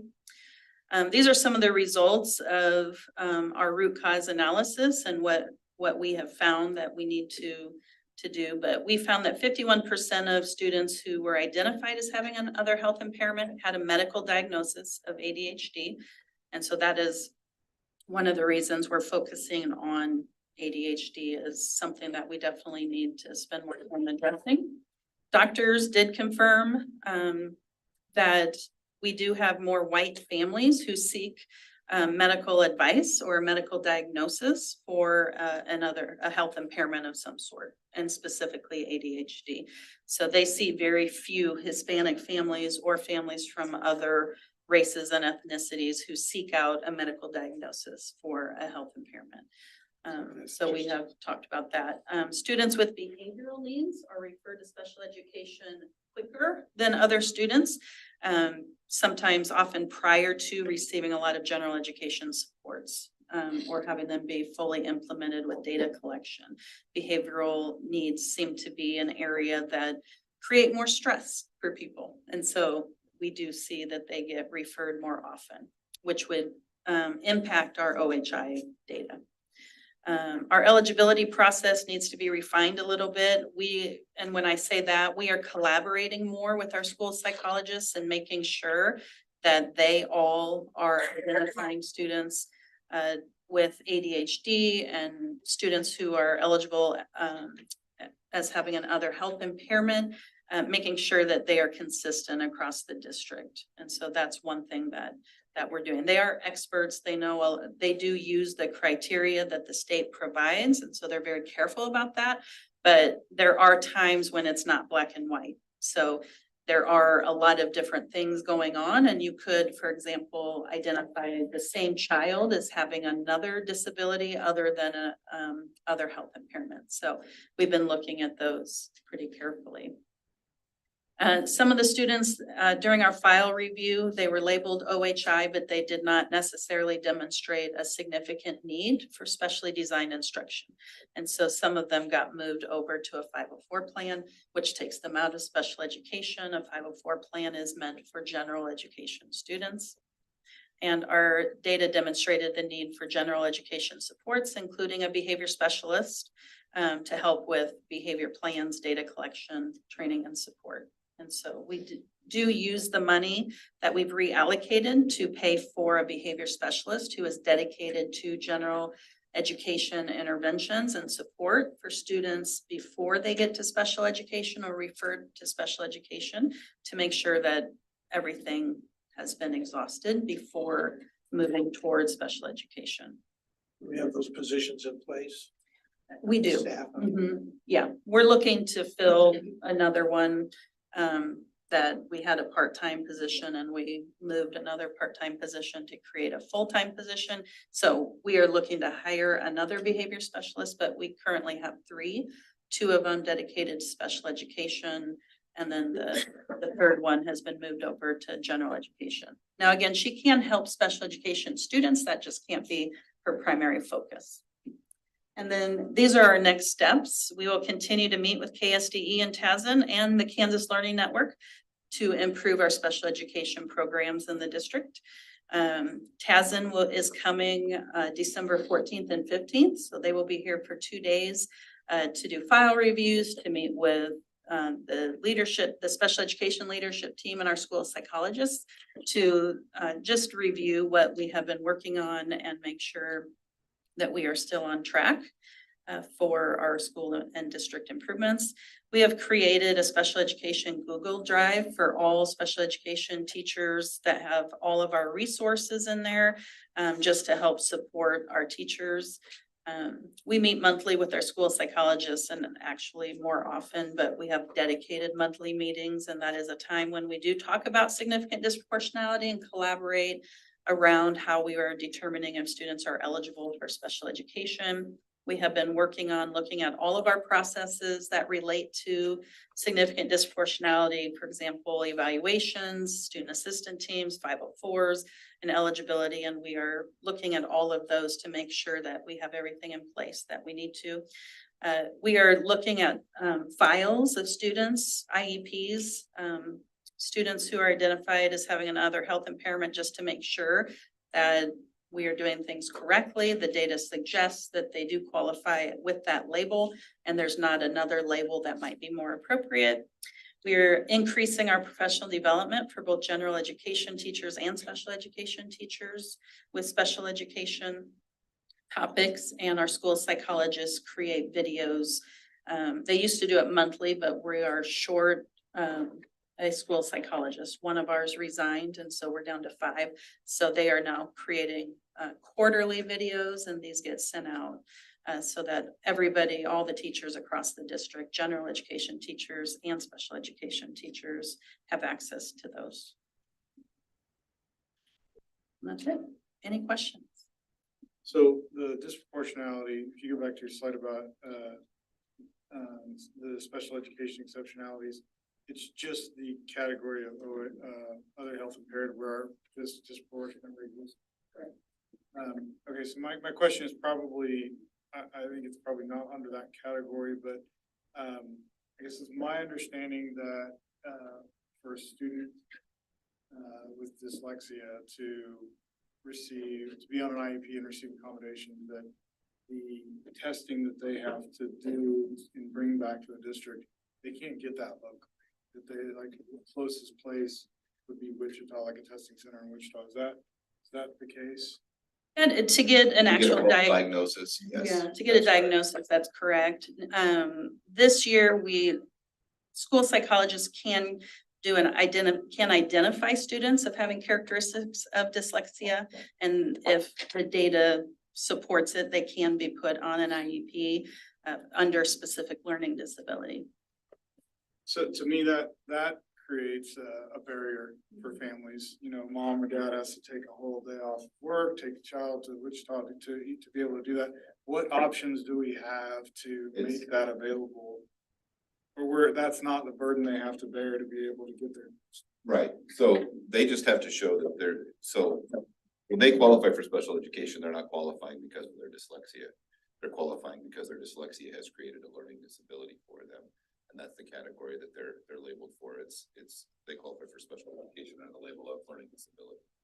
And so, just like Gina said, the school psychologists through the test that they do, they'll be able to identify if there are characteristics of dyslexia, but they can't give the formal diagnosis of dyslexia. So with that, can they receive accommodations at They can receive school? special education. So that's a resource Absolutely. they can do that here locally. Yes, sir. But, when you're talking about formal diagnoses, like for dyslexia, the same thing if we have families that want to get a diagnosis of autism, we don't have anybody here in Garden City that does that either. And so they go to Wichita or they'll go to KU Med, Kansas City. And oftentimes that's 12 to 18 months out before they can even be seen by a doctor. So it's a long process for a lot of those formal diagnoses to take place. I think that's. And so we can put those things in place and support those families without that formal diagnosis because there's a need for specialized instruction. Is the autism that way too? Yeah, I think there's a misunderstanding of families that they have to go to Wichita and they have to take that test in order to be able to come back and get accommodations and be on an IEP. I think that's a communication thing that we need to be really clear with families about when they're. But see, that's another situation too, Andy, though. Just because they have the diagnosis of dyslexia doesn't necessarily mean that they're gonna qualify for special education. We have, maybe. yeah, we have a lot of kiddos that they'll be on a 504. We had a student, my first year as the director of SPED who had done extremely well in school, was gonna graduate like 7th or 8th in her class and was doing great. And nobody really knew there was a major problem until she went in to take her ACT. And when you put that time commitment on the ACT, she didn't do well on the ACT. And the parents are like, well, her grades are good, everything looks good, we don't understand. And they went and found out that there was a diagnosis of dyslexia there. It wasn't, and so, but with that situation, she's able to access the curriculum. She's obviously doing well. She was in dual credit classes, was doing really well, was an honor roll student. So there's not a need for specialized instruction in that case. Yes, she has a disability, but there's not a need for specialized instruction in that situation. But with the resources we have locally, they can get identified to the level where they can receive specialized instruction here without having to leave town to make that happen. Yes. Unless they want a formal diagnosis, then they'll have to go somewhere else. But yeah. But the school doesn't require the formal diagnosis. Okay. No. Okay, thank you. Again, there's no reason for teams to err on the side of improving that ratio. There's no reason. Yeah, in other words, if we're trying to bring a ratio down and somebody would help with that, I mean, is that a bias to the decision process? Just to focus on the Are you ratio. changing processes just to try to improve the No. number versus focusing on what's best for the kids? No. I don't know if that's what you're saying, Yeah, but I that's mean, like, what's for going instance, through it my head. doesn't count against the psychologist for her numbers No. on this category or that category. No, when I say we're improving our processes, that's what I mean. We're making sure that we have the correct processes in place, that any student, regardless of race or ethnicity, has access to the same supports, and making sure everybody's educated on what those supports look like. We don't want to jump to identifying a student as having a disability. There are a lot of harmful effects, being placed in special education. So we just want to make sure we're going through the correct process. However, we do want our ratio to come down because it does affect things like funding, where we don't want to reallocate special education funds to general education only. We want to keep our special education funds dedicated to special education. So that's why we're trying to decrease. And it doesn't, look good to have our district flagged as having significant proportionality in One of the, special That education. did raise another quick question. How many districts are in this situation? I've heard quite a few, but I don't have a number for you. when I was, A lot of them. when we were going through it, I know in our area, there have been other districts that have gone through it for other, you know, there are so many different categories that you can get, because you have, what are there, 10 categories that you can identify for special education, 10 labels, Gina, is that right? Yeah, so you've got to be on the numbers with all 13 of those labels, right? But then you also start looking at discipline, you look at the amount of time, like Gina said, where you're in general education versus special education, like a self-contained classroom or the RISE room, things like that. And so those percentages all have to line up. So there's a lot of places where you can hit the mark and get dinged. And so I know there was a district here close to us that got hit. And when we first got flagged and I was the director, one of the folks at KSD had asked if I would be willing to work with a couple of other districts that had gotten popped for white OHI students as well, because they were dealing with the same things and had some questions and needed some help. And we had been going through that. And so I know there are other districts out there that are dealing with this. There are a lot of ding opportunities, like you use your terminology there, but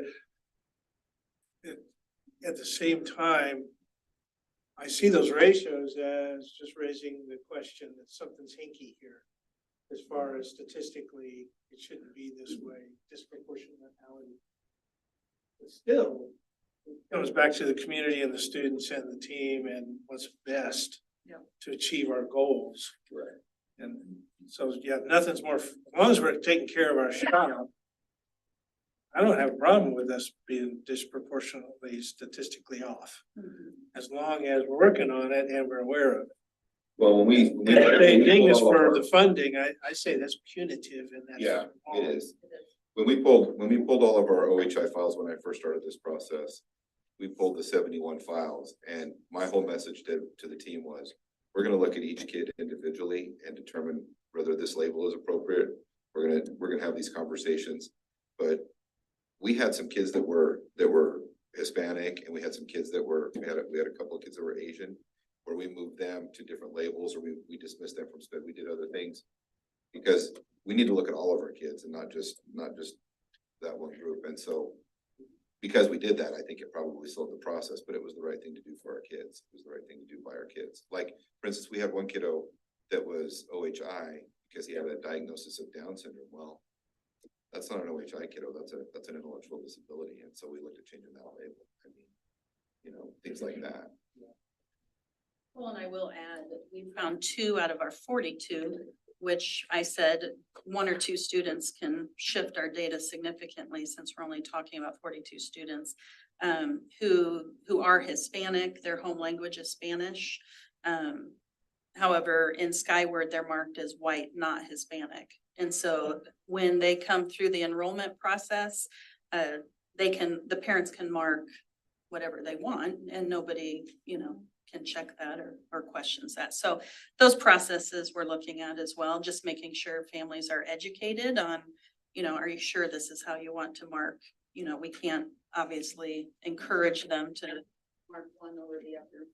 We want to make sure that they're informed of how they're marking the enrollment forms.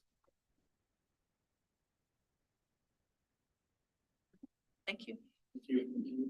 Thanks for everything you do. We'll move on to some new business. We got an agreement between the school district and Echelon Front.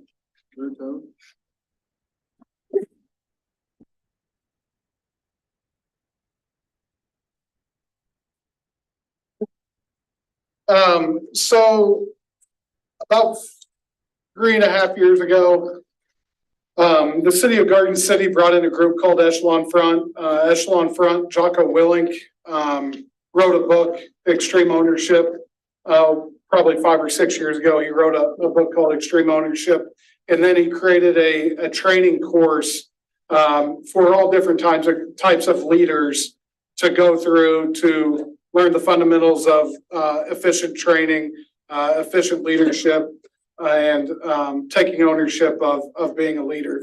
In the past 4 years, we've, in our community, Randy can probably attest to this, the city of Garden City brought in Echelon Front, and they did a big immersive training for all the city employees of the city of Garden City. Every single employee went through the Echelon Front training. for the city of Garden City.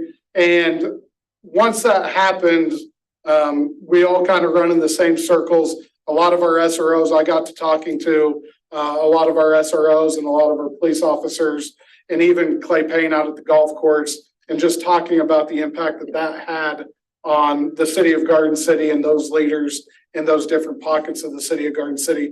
After that, the junior college had Echelon Front come out and do a training with them. Went through a very similar training with the community college.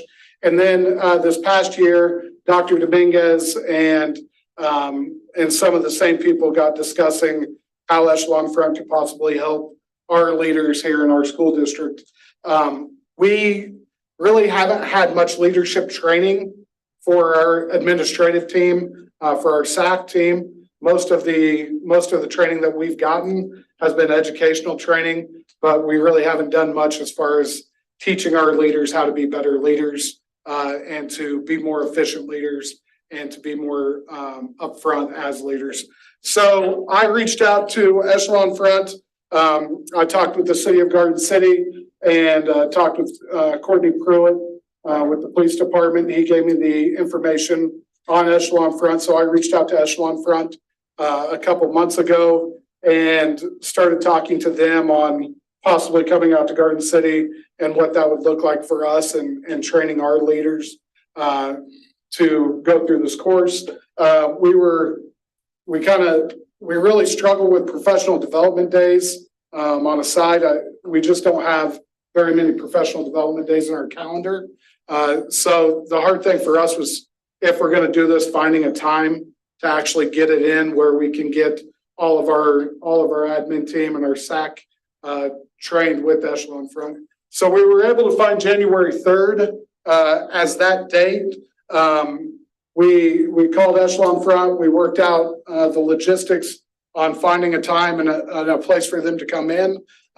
We've got tentatively January 3rd at the high school for all district SAC leaders. That's almost 60 people to come up to the high school and meet with Echelon Front. The finances of it, you can see the finances there. In our budget, we've already budgeted professional development monies. We've already set aside those monies in the budget. So everything is budgeted for. It's just a matter of approval from you guys to move forward and do this training that everybody, I think every single administrator I've talked to about this, from elementaries all the way to the secondary, they're all super excited if we're able to do this and learn from some of the best leaders that we've got in our country. So, questions? I have a question on, I think everything about it's good. I've been exposed to a little bit of this training. How did they derive the cost? It's per person and then travel costs. And there are some small, there's about $1,000 in supplies, but most of it is the number of people and then the travel cost associated with it. Yeah, that's my only concern is just it's a fair amount of money for 6 hours. Yeah. Hopefully the participants looks like they'll get a manual or something that they can. Yeah, we've got follow-up stuff that we do with them. So that costs? No, it's more, or is that cost? It's all associated. It's all associated. So is this the start of like an internal program? Yes. Yeah, so it'll be a train the trainer sort of program where we train our leadership teams, our SAC teams, and then it's kind of pushed down, much like the city model. So we went through it just like this. And then after it now for a year, we meet once a month. It's continual. There's a new project every month. They'll send you the pamphlets, the PowerPoints, all that comes with it. Your trainers now will continue that for the rest of it, or however long you make it, but the city's doing it for a year. So is this like an enrollment in a program for a certain amount of time, or what else wrapped up in its contract? So they come and they train us, and then we push it out to everybody else, and they support our push out to everybody else. But it's really a one-time out for them, and then virtual support after that. They give you all Yeah, all the manuals, all the trainings, PowerPoints, all that stuff. What's the time frame of the after school? How long does this? You know, I can find that out, but I think it's pretty unlimited. It's Yeah, it's as at much your as- pace. Like the city, we're doing 2 hours every month. So you wanna do 8 hours a month, whatever, I think it's. Well, up but to you how to long do they complete it. send you up? Till you complete the program, it's a program. It's a 12-step program. Yeah, it's a 12-step program. So would there be more cost incurred with each step? No, This it's all- 12 steps. It covers that once.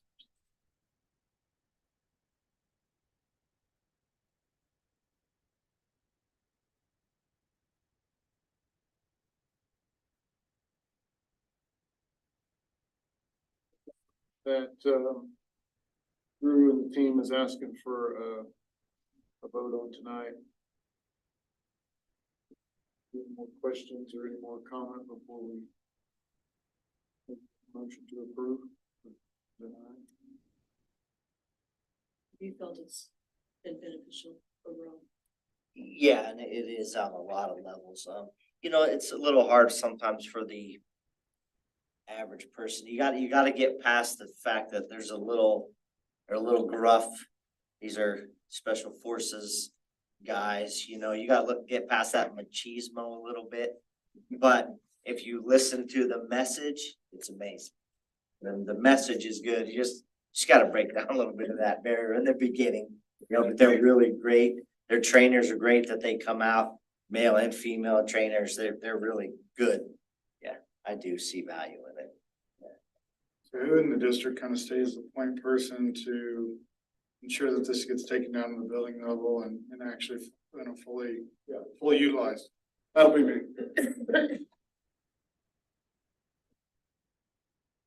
Looks like a SEAL team guy.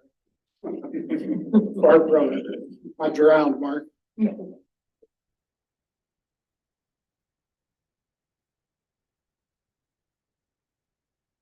So we can get something on the table, I would move that we approve the expenditure. For a second. One second. Is there any more discussion? I'll just make a comment that I could even see that helping the collaboration and the community between our organization and other public organizations like the city. Yeah, it's actually, ironically, I'm not gonna say we've already started doing this, but a number of our schools have already brought in our PD to do some, I'll call it micro training, so to speak. Just because I think the whole community, you know, leadership wise, the whole community's been talking about this because it did have such an impact on how the city rolled it out and implemented it. And so I think that'll be nice having a common dialogue between, you know, the three biggest entities in the county will be nice. Any more discussion? There's been a motion to approve the expenditure. All in favor, please say aye. Aye. Opposed, same sign. Thank you. Next up is consider and approve the EM fee and design fees for our roofing projects. Colleen? So these design fees are for re-roofing projects at Ultra Brown, Horace Good, and Edith Sharman. And then also design fees relating to Edith Sharman and Florence Wilson, the metal panel replacements. Pretty standard agreements, and our legal counsel has reviewed and approved them as well. These projects, this will be the beginning of the design fees to then prepare for bid documents and bid packets to be done so that work can hopefully be scheduled this summer so that these roofing projects can be completed. All of these roofs and the metal panel replacements have all been budgeted in this year's plan via our long range planning documents. So there's something else and I forgot it. I thought you were gonna talk about how much it's expected to rain and precipitate here in the near future, so. Not before. That's right. Yes, so we always hope for that for sure. Yep, So we have these 5 agreements, and hopefully we'll get work going this summer. That was my question. They plan on the work starting in the summertime. Yeah, we'll have to go through the rest of the formal bid process and hopefully that timeline will pan out. Trying to get it moving as soon as possible so that we have as best of an opportunity to get those done over the summer so that there's no disruption.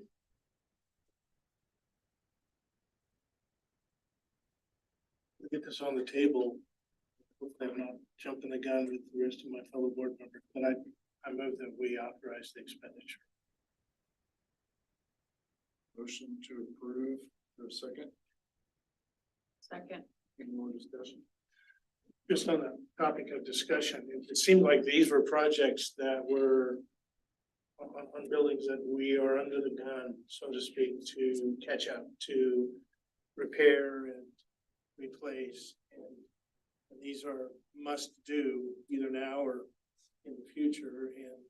And this seems very consistent and appropriate action based on the framework of that the district has adopted for long-term projects and funding. Yeah, I think that the other comment I would make is I know we've talked a lot about roofs. We've had some different folks come in and speak to us, but ultimately the goal is to maintain our facilities and get our roofs back to where they're fully insurable. I think this, to me, this is a step in that direction as we continue to just work on it. Discussion. I just want to go on. I think that I appreciate the district doing this at this time. I mean, many school districts want to re-roof their roofs during the summer, and so you kind of want to be one of the first out to bid on these because roofing contractors' backlog starts to get full, and so proving this now and not sitting here talking about this in February puts us in a lot better. Puts us in a good spot for getting these done and getting the most amount of bids in from roofing contractors. So I appreciate, just feel like we're being on top, really on top of this. So.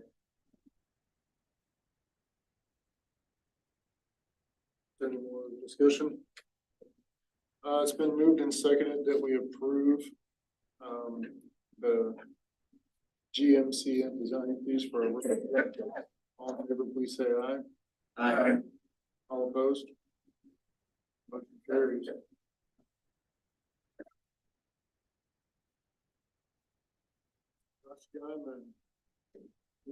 VR installation of Albury. So we have an agreement that we would like you to consider for approval from Nutanix for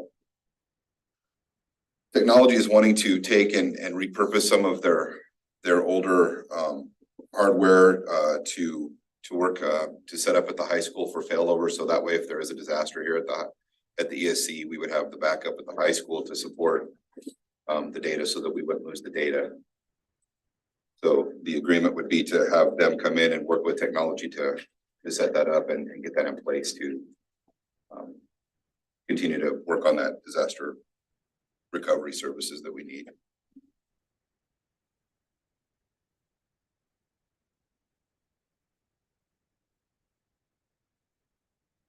I think this is a good step in the right direction. I'm kind of surprised that the district hasn't had a backup in a different location of all the data that we hold. Yeah.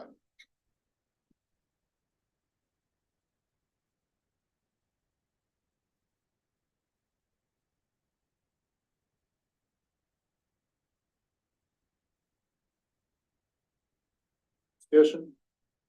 Has the legal looked at this? I feel like we sent that, Randy. You know what? I got that so long ago. I have to say yes. I'm pretty sure they have. But yeah, because we got this it was supposed to go on the agenda for last month and I got it too late. And so I told Roxy that I was going to bring it this month. So I'm pretty sure it did. I'll double check and make sure that it has before we push it through if you guys approve it, Randy.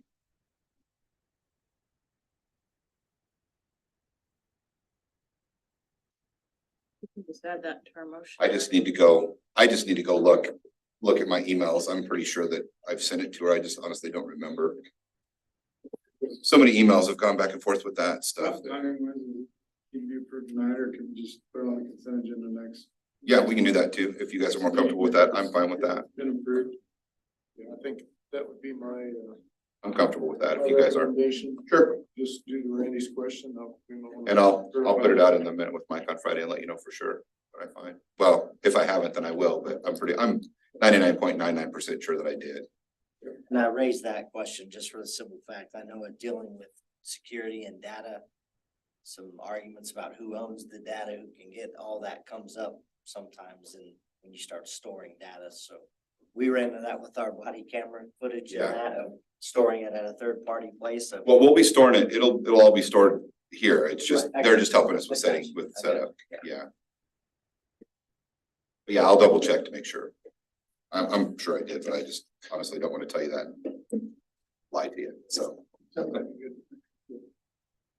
Yeah. So I'll get all the information. We'll put on the consent agenda for the 18th. You bet. Move on to consider and approve some of the following curriculum council items.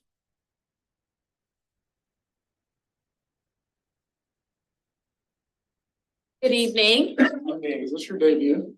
This is my debut, yes. Maria Gomez-Rock, the Deputy Superintendent, and I am overseeing curriculum and instruction. And tonight we have Suzette Goldsby. She is the Curriculum Council Chair. And we also have Jenny Hands. She is our District CTE Coordinator. So she hosted the courses that went through the Curriculum Council, and she can answer any questions on those courses. And then Ms. Goldsby can answer any questions on the process for our Curriculum Council as well. So we'll start with the early childhood. So we're just looking to change our early childhood dual credit course that we offer. So that's application level, highest level course that we offer students in the early childhood development and services pathway.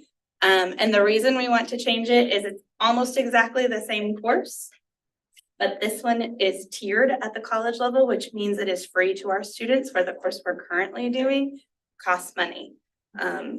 So we're always looking for opportunities to remove barriers. That's a barrier. It can be removed easily. We just want to do that. So it's already been discussed with Garden City Community College. They've reviewed. We always look at our competencies and then their course standards, and they align. They're good. They're pretty much the same course. Doing these one at a time? Or how are we?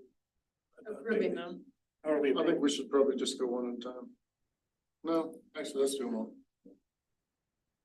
Okay, so that's when we are seeking approval for this class. And then the other ones are for a new pathway for information support and services pathway. It's a new CTE pathway and the 4 courses that go with that pathway as well. So as our discussion just highlighted, cybersecurity is incredibly and increasingly important, not just on a national scale, but here in our own community. I mentioned the comprehensive local needs assessment earlier tonight. 4 years ago, this pathway was recommended that we add. We didn't move forward mostly because we were looking for a college component, but now with the new STEM building, the college has added that component. We've worked together to choose that this is the correct pathway to align with what they're doing and what they're implementing. So there's opportunity for collaboration. There's opportunity once our students have finished this pathway to move on to Garden City Community College. And there's an opportunity for dual credit, possibly with that cybersecurity too that we haven't requested yet, obviously. So we'd be looking at a new introductory level course called Computing Systems. We do have computer applications currently. That is a software, things you use on the computer course. Computing systems is a hardware thing, things you plug in, networking those things together, how a computer actually works, of course. And then it just scales up to foundations of information technology and then capstoning with cybersecurity 1. And a new requirement of all new career and tech ed pathways is that we have a work-based learning option for our students. So that is another course we're requesting as well. It is up to students really we'll help them, but it is up to them to find that work-based placement. But it even can be right here within our IT department at our school district, so.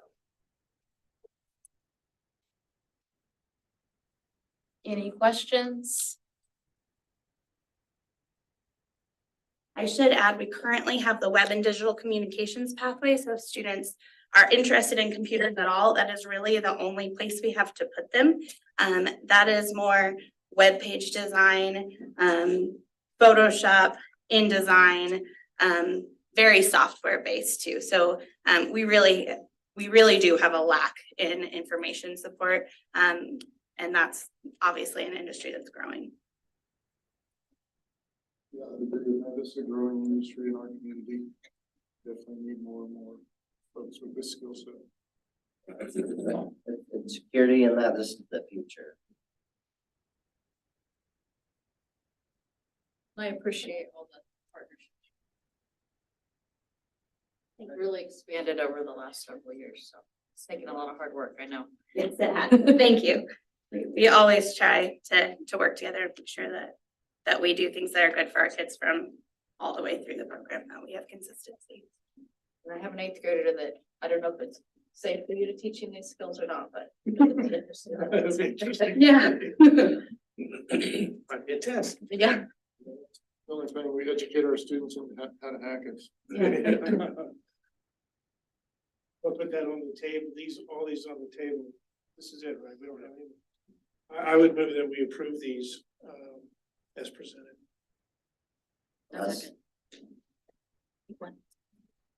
It's been moved and seconded that we approve curriculum council items. Is there any more discussion?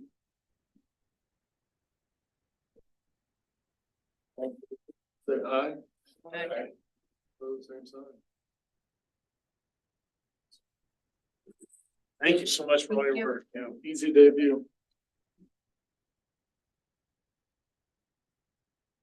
All right, Mark, I told you I'd come back with interventionists. I promised you. So, this is, I'm not asking for any action. It's just FYI on what we're doing with those interventionist positions. So this is just for your information, no action needed. So about a week into the job, everybody asked, what are we doing with the interventionist? Every principal is asked, every teacher is asked, everybody wants to know, how can we fill these interventionist jobs? The interventionist jobs, as they're currently titled, are teaching position jobs. So they're people that have gone through the education pathway, have a teaching degree, and then normally specialize in something like reading or mathematics, whatever it may be. You guys and the administration obviously decided, and I think rightfully so, to pull those interventionists and put them back in the classroom. Classroom teachers are going to have the greatest effect on education of students. So that decision was made. Then we had to decide, and we haven't till now, we had to decide how are we going to fix that gap that Mark alluded to that's in the classrooms. How are we going to help support teachers? How are we going to help support administrators? How are we going to help support the students? And how are we going to better support families? So we got a group together. First, we met with all the principals. Every single principal was in on the discussion on how should we move forward with this. I presented a plan. Just by happenstance, I was having a conversation about placement of a social worker from Fort Hays State University. They asked, we oftentimes take social workers. We don't have very many social workers. The social workers that we do have, we have 3 currently. They're behavior specialists. And then we have 14 others. They're all counselors. So other than the 3 behavior specialists, we don't have a social worker in the district. That is very, very odd because most districts our size have large numbers of social workers inside the district. So by happenstance, Fort Hays State reached out. Jennifer Ming has had social workers do their practicum hours with her before. 4A State reached out to me, said, hey, we've always got these social workers from Garden City because Garden City Community College through 4A State offers a social worker pathway where they can get their bachelor's degree. They always have social workers, but they don't have a place to put them outside of their traditional Russell Childhood and RCDC and those places. She was wanting to work with the school district. Is there any way you could take a social worker? And I said, I will take every social worker you possibly have. She said currently they have 6 that will graduate in May, all Garden City, former Garden City High School graduates. Next year, they will have another 9 graduate, all Garden City graduates. All of them are looking for a placement inside of Garden City. They've went to college at Garden City Community College. They don't want to leave town. They want to find something in town. So got our wheels spinning, got us thinking, and we talked as a leadership team and basically thought, hey, we've got 27 interventionist positions. Now, some of those will go away because some of them are ESSERS funded, but we have those 27 interventionist positions. What we know, our teachers need help. We know our students need help. How can we help these people manage the classroom better support their students, better support their parents, better support the administration, make the buildings run smoother? Hey, what about turning those interventionists into social workers? We contacted the state because interventionists were paid for with at-risk money, so Title I money, in order to get, some weren't paid with Title I money, but the majority of them were paid by Title I money. So in order to get those interventionists switched over to social workers and still get the Title I money, we had to have that conversation with the state. Everything went smooth, and we started the progress forward of putting a plan in place to move interventionists into social worker positions to get those people back in the classroom. It's been a tedious task because we haven't had social workers since I believe Ryan Ming was our last social worker in 2006 or 7. He was the last social worker that we had that wasn't a school counselor or a behavior specialist. So it's been kind of a process in figuring out in today's world in 2023 compared to 2006, what does a social worker look like in the school district? Social workers are a little bit like Swiss Army knives. They can do a little bit of everything. The thing that's a little challenging with a social worker, they didn't go to school to be a school social worker. So we had to meet and come up with job descriptions, job duties, and kind of really figure out how this is going to fit inside Garden City Public Schools. So we got a team of behavior specialists, Gina Galpin with the special ed department, some principals, and some counselors that are social workers got together, and we figured out ways of things that they can do to, Mark, earlier you said you can't put something on somebody's plate without taking something off. We can finally take something off people's plate. We can take a lot of the data collection that maybe the behavior specialists were doing. We can take that off their plate, the behavior specialist plate. Communication with families. We all know that as a school district, every school district needs to do a better job communicating with families. That's something a social worker is already trained in. We can take that off our school counselors' plates. So this will give us an opportunity to start drawing back some of those things that have been put on the classroom teacher, that have been put on the school counselor, that have been extra loads put on behavior specialists, because we all know there's a mental health crisis in America right now that we're all trying to deal with. So those are things that these social workers are going to help us take off other people's plates. To start with, the big things are helping with behaviors in the schools. As we go around to schools and I talk to principals and I talk to teachers, one of the big things is just managing behavior. It's not a Garden City problem. It's a problem all across America. Managing student behavior, the amount of troubling behavior all across the nation has gone up. So we need to find a way to manage and help mitigate some of that stuff. Community connections, that's the other big area they're going to focus. And then those social emotional supports for for people having issues socially or emotionally. To start with, our hope, what you guys approved today in the consent agenda, we're going to start with 8 and we're going to kind of roll it out. We want to see exactly how this works. We're going to roll out 8 starting tomorrow morning. We'll officially post the jobs tomorrow morning, and our hope is after Christmas break, we're going to start rolling our first group of social workers into the classroom and into the schools. We're not specifically tying these social workers to schools because we can't yet. It's not like we have enough to put one in every school or to put one in, or 2 in every school. We can't do that because we've got to hire a bunch of them first, but we're going to start with our highest needs places and kind of spread them out and work that progress all the way down. So it's going to solve, it will hopefully fill a big hole that we have in our infrastructure right now with the loss of those interventionists. But the thing that we know is we're not going to go and hire 27 teachers. I wish I could. I promise you, I'm trying. We've hired 12, already since I've gone on board. But trying to say we're going to fill our additional 48 positions plus another 27 interventionists, I think is foolish of me to think that that's going to happen. So this is a group of people we're pretty confident that we can hire. We're very competitive. This is a salary because of where we already currently have it.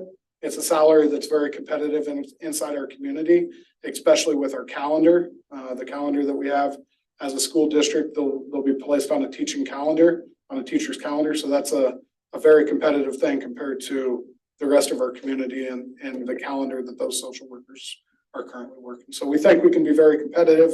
The pay is very competitive. Our benefits are very competitive. So we think we can start to fill those interventionist gaps that we have in our schools with these social workers. Questions? I forgot it. It sounds like most likely these social workers will be first year. Yeah. Since the first year teachers, where do you see them getting their support? Good question. Feet on the ground. So we're basically going to create a level of support with them where, in the hierarchy, in the support of special education, you have the special education director and those coordinators underneath them. Then you have the school psychs as the next level with the occupational therapist and speech pass.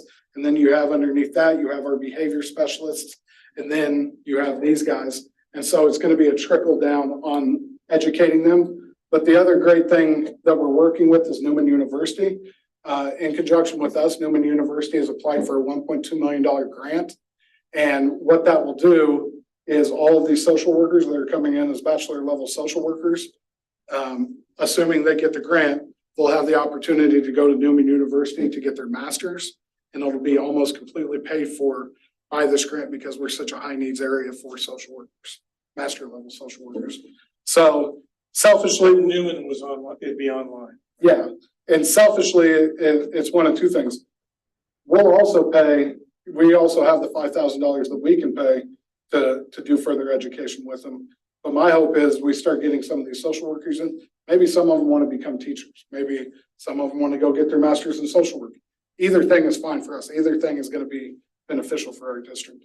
And the other nice thing about the Newman Social Work Master's Program is it is a specific school social work program. Most social work master's programs are a general master's in social work. This is specified to schools.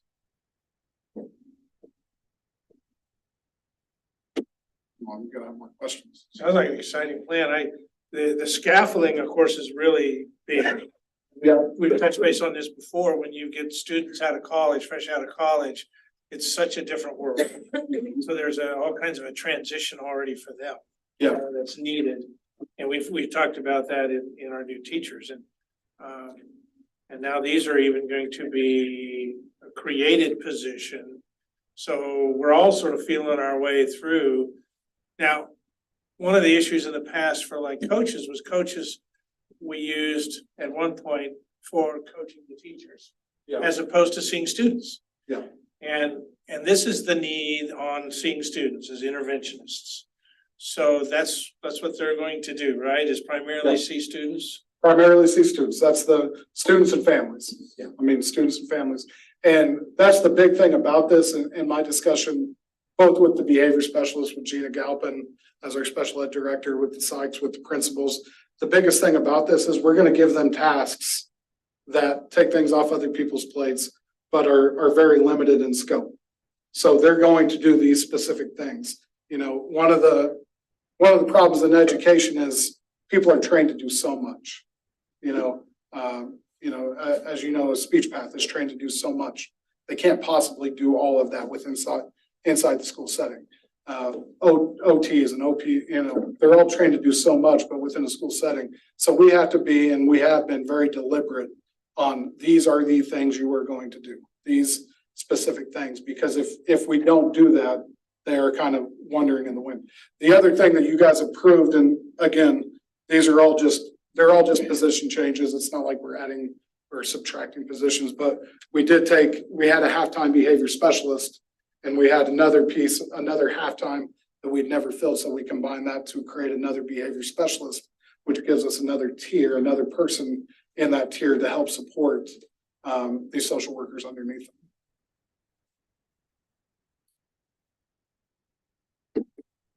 Any other questions? So this isn't really like a direct plugging a social worker into an interventionist position. This is a reallocation of responsibilities. Yes. And utilizing social workers to fill some of those intervention roles, but also take other responsibilities off other roles in the district. So our hope is, because we know we're not going to find 25 teachers or 13 extra teachers, our hope is we can start taking some of the load off the people in the building, so that they can spend more time doing those reading interventions or doing those other things.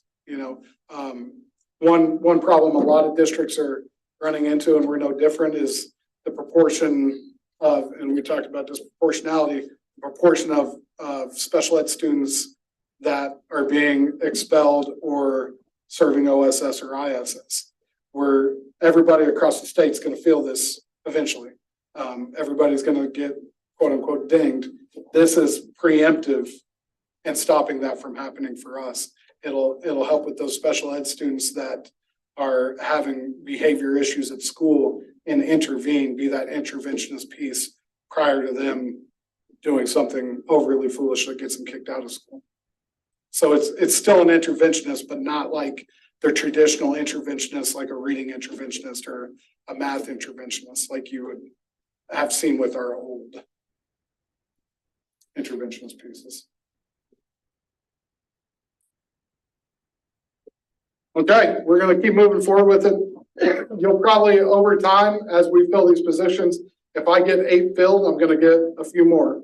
So you'll see some of these things changing over time. It'll just be something, slowly but surely, assuming that we can get the people hired that we think we can get hired, we'll just continue to do more and more and more and provide that support for our teachers, parents, students, all those people. So in a way, this is sort of an addition to or an extension of Grow Your Own focus. Yep. As you presented it, these are hometown folks. Yep. So Leanne and I were at a meeting last week, and it was funny because there was a administrator from McPherson talking, and even in McPherson's a pretty centrally located place to be, easy to get to, easy to get from. And even there, they're just struggling to get anything outside of 50 miles. If the person's not from inside 50 miles, they really struggle to get them unless they're from 500 miles. I mean, it seems like it's 500 miles away or within 50 miles as far as teachers. And we see the same thing here. It's either, us and Holcomb swapping people back and forth, or Ingalls or Sublette or even Scott City, or it's from 500 miles away. So it's kind of in that same vein of, we're going to get these, grow these, hopefully, these bachelor level people, most social workers want to get a master's. So, we'll grow them into a master level social worker and and provide our kids and our families those opportunities that affords. The next, again, this is just informational, back to the other interventionist, the ESL interventionist, that's next on my agenda, just a preview of coming attractions. We're looking at something called ESL intervention teams, more of a team model, and tackling we all know we have, the same issues going on with ESL, more of a team model and tackling that big heavy lifting that those ESL interventionists used to do, more of attacking it as a team model and sending them as a group from school to school to school to help support, just because we know we're not going to be able to go back and hire. I think we have 15 ESL interventionists. That's probably not going to happen. So. Well, something I thought we heard in the presentation for the other high school is that relationships are real important. Yeah. And for those students' success, but teams don't always build that relationship, but maybe they do. I mean, if you've got a variety of opportunities for that student to relate, maybe they do. Yeah. So the big heavy lifting with ESL, I mean, outside of the day-to-day operations, is it's very time intensive with the count at the beginning of the year and then with KELPA for a lot of our schools. It really wears down those teachers and those schools. It wears down the counselors and that's a lot of time devoted to that stuff. So if we can create these teams, what we're looking at is creating teams to be able to go into those schools, and we're going to knock out a whole bunch, in a day or two. What used to take them, 2 or 3 weeks, we'll send the team in hopefully and get it knocked out in 2 or 3 days. And then that frees up, again, just trying to be creative in ways that we free up our resources to actually be teachers and not, testing for ESL. So. All right. That's pretty hard work and thinking outside the box. Yep. With that, we'll move on to board open discussion.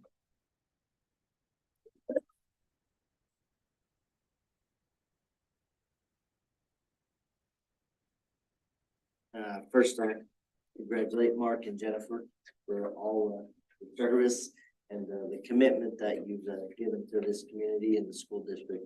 It's impressive. I appreciate you. And then, the only thing I'd add is I love the outside the box thinking that we always get. It seems like we're always the tip of the spear on these new ideas and projects, and I like that. So I'm impressed, and whether it works, it fails, it works, whatever, that's not the point. The point is we'll never know if we don't try. And I appreciate all the outside the box thinking and new ideas that we always seem to come up with. I also congratulate Mark and Jennifer.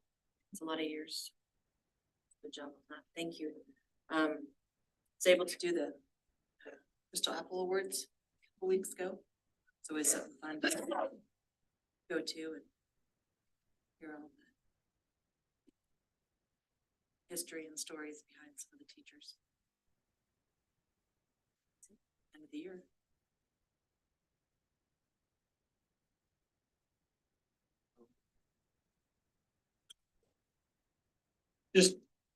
Just point of clarification here with all this congratulatory stuff.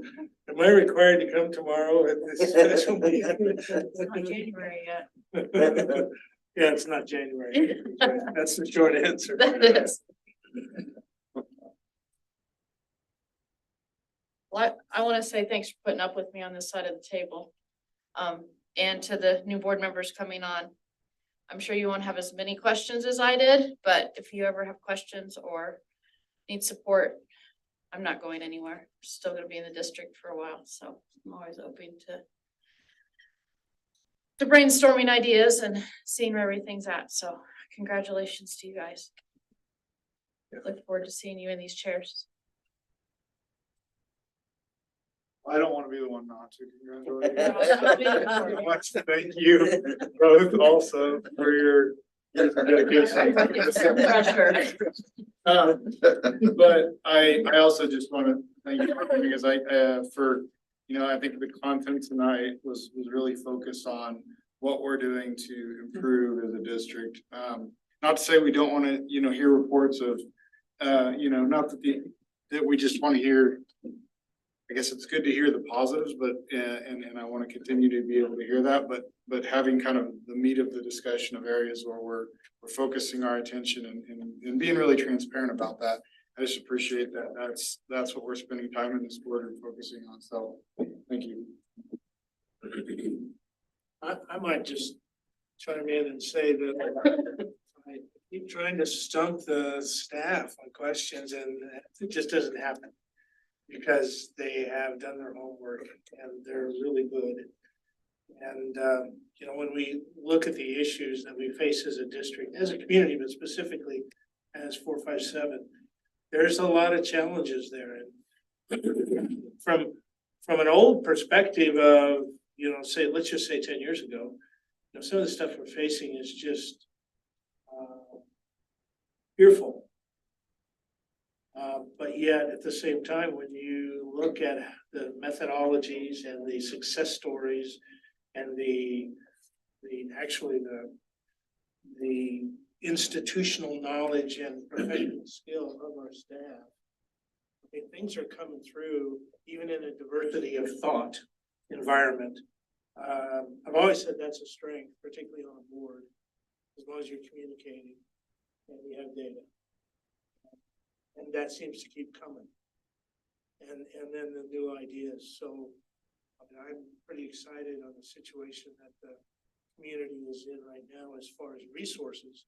It doesn't make the challenges any less, but it certainly puts a lot of hope and maybe a little bit of excitement into what's next and how we as a community address what we've got to deal with our schools and our broader community. So I'm pretty excited for it and I'm not looking forward to getting off the board. At the same time, pretty happy that we've got some really sharp people in the community stepping up and serving on the board just to keep the music playing. It's really good. I will not look forward to not being in the know, but very much look forward to warming the cheap seats, maybe at a few board meetings. So thank you all. Any other comments? I'll just make comments. It was great to have the presentations tonight and have some folks in here. I agree with Andy, just get us data. But I'd make another comment too. And as a board, we hire the superintendent. That's kind of our role. And, Dr. Dominguez assembles his team after that. And I just want to give Dr. Dominguez a shout out. He's assembled a great team. You guys are working together, you're pulling the same way, and you're moving the district forward. And I just want to say thank you, Dr. Dominguez, to the team you put together, and thank you guys for all your hard work. I sure appreciate that. And I'm going to thank you guys for your service, not congratulate you that you're done. But I do thank you guys for your service again. This isn't an easy spot. And I think you two, as board members, probably sat through one of the hardest times to be a school board member ever, and that being COVID. And you took a lot of shots, and it wasn't easy, and I know that. So I appreciate you guys taking the arrows and trying to make the best decision for the district and for the community through that time. So sure appreciate it. Appreciate that. With that, our next board meeting will take place on December 5th. At 5 p.m. here in the board meeting room at the Educational Sports Center at 1205 Fleming Street in Garden City. With that, Mr. Chairman, is there anything else before I make the motion? What about Mr. Oh, sorry. No, you're good, but thank you for your comments. But yes, thank you for your service, everybody up here, especially Mark and Jennifer. Definitely was a very rocky time to be in the seat. So I appreciate that. New board members, welcome. Once again, engagement, enrichment, empowerment, the 3E model.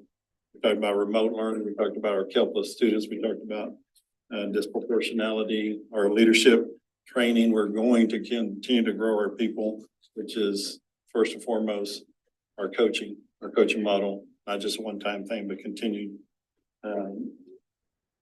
On the operation side, the projects, the roofing, the technology, the curriculum, Dr. Rocks helping move that forward. Personnel that we're not just hiring, but training and moving them through is just huge. But also in the wintertime, we have our winter sports, orchestra, choir, all the Christmas programs that are going on. It just engages the whole community. And yes, that Christmas parade yesterday was phenomenal.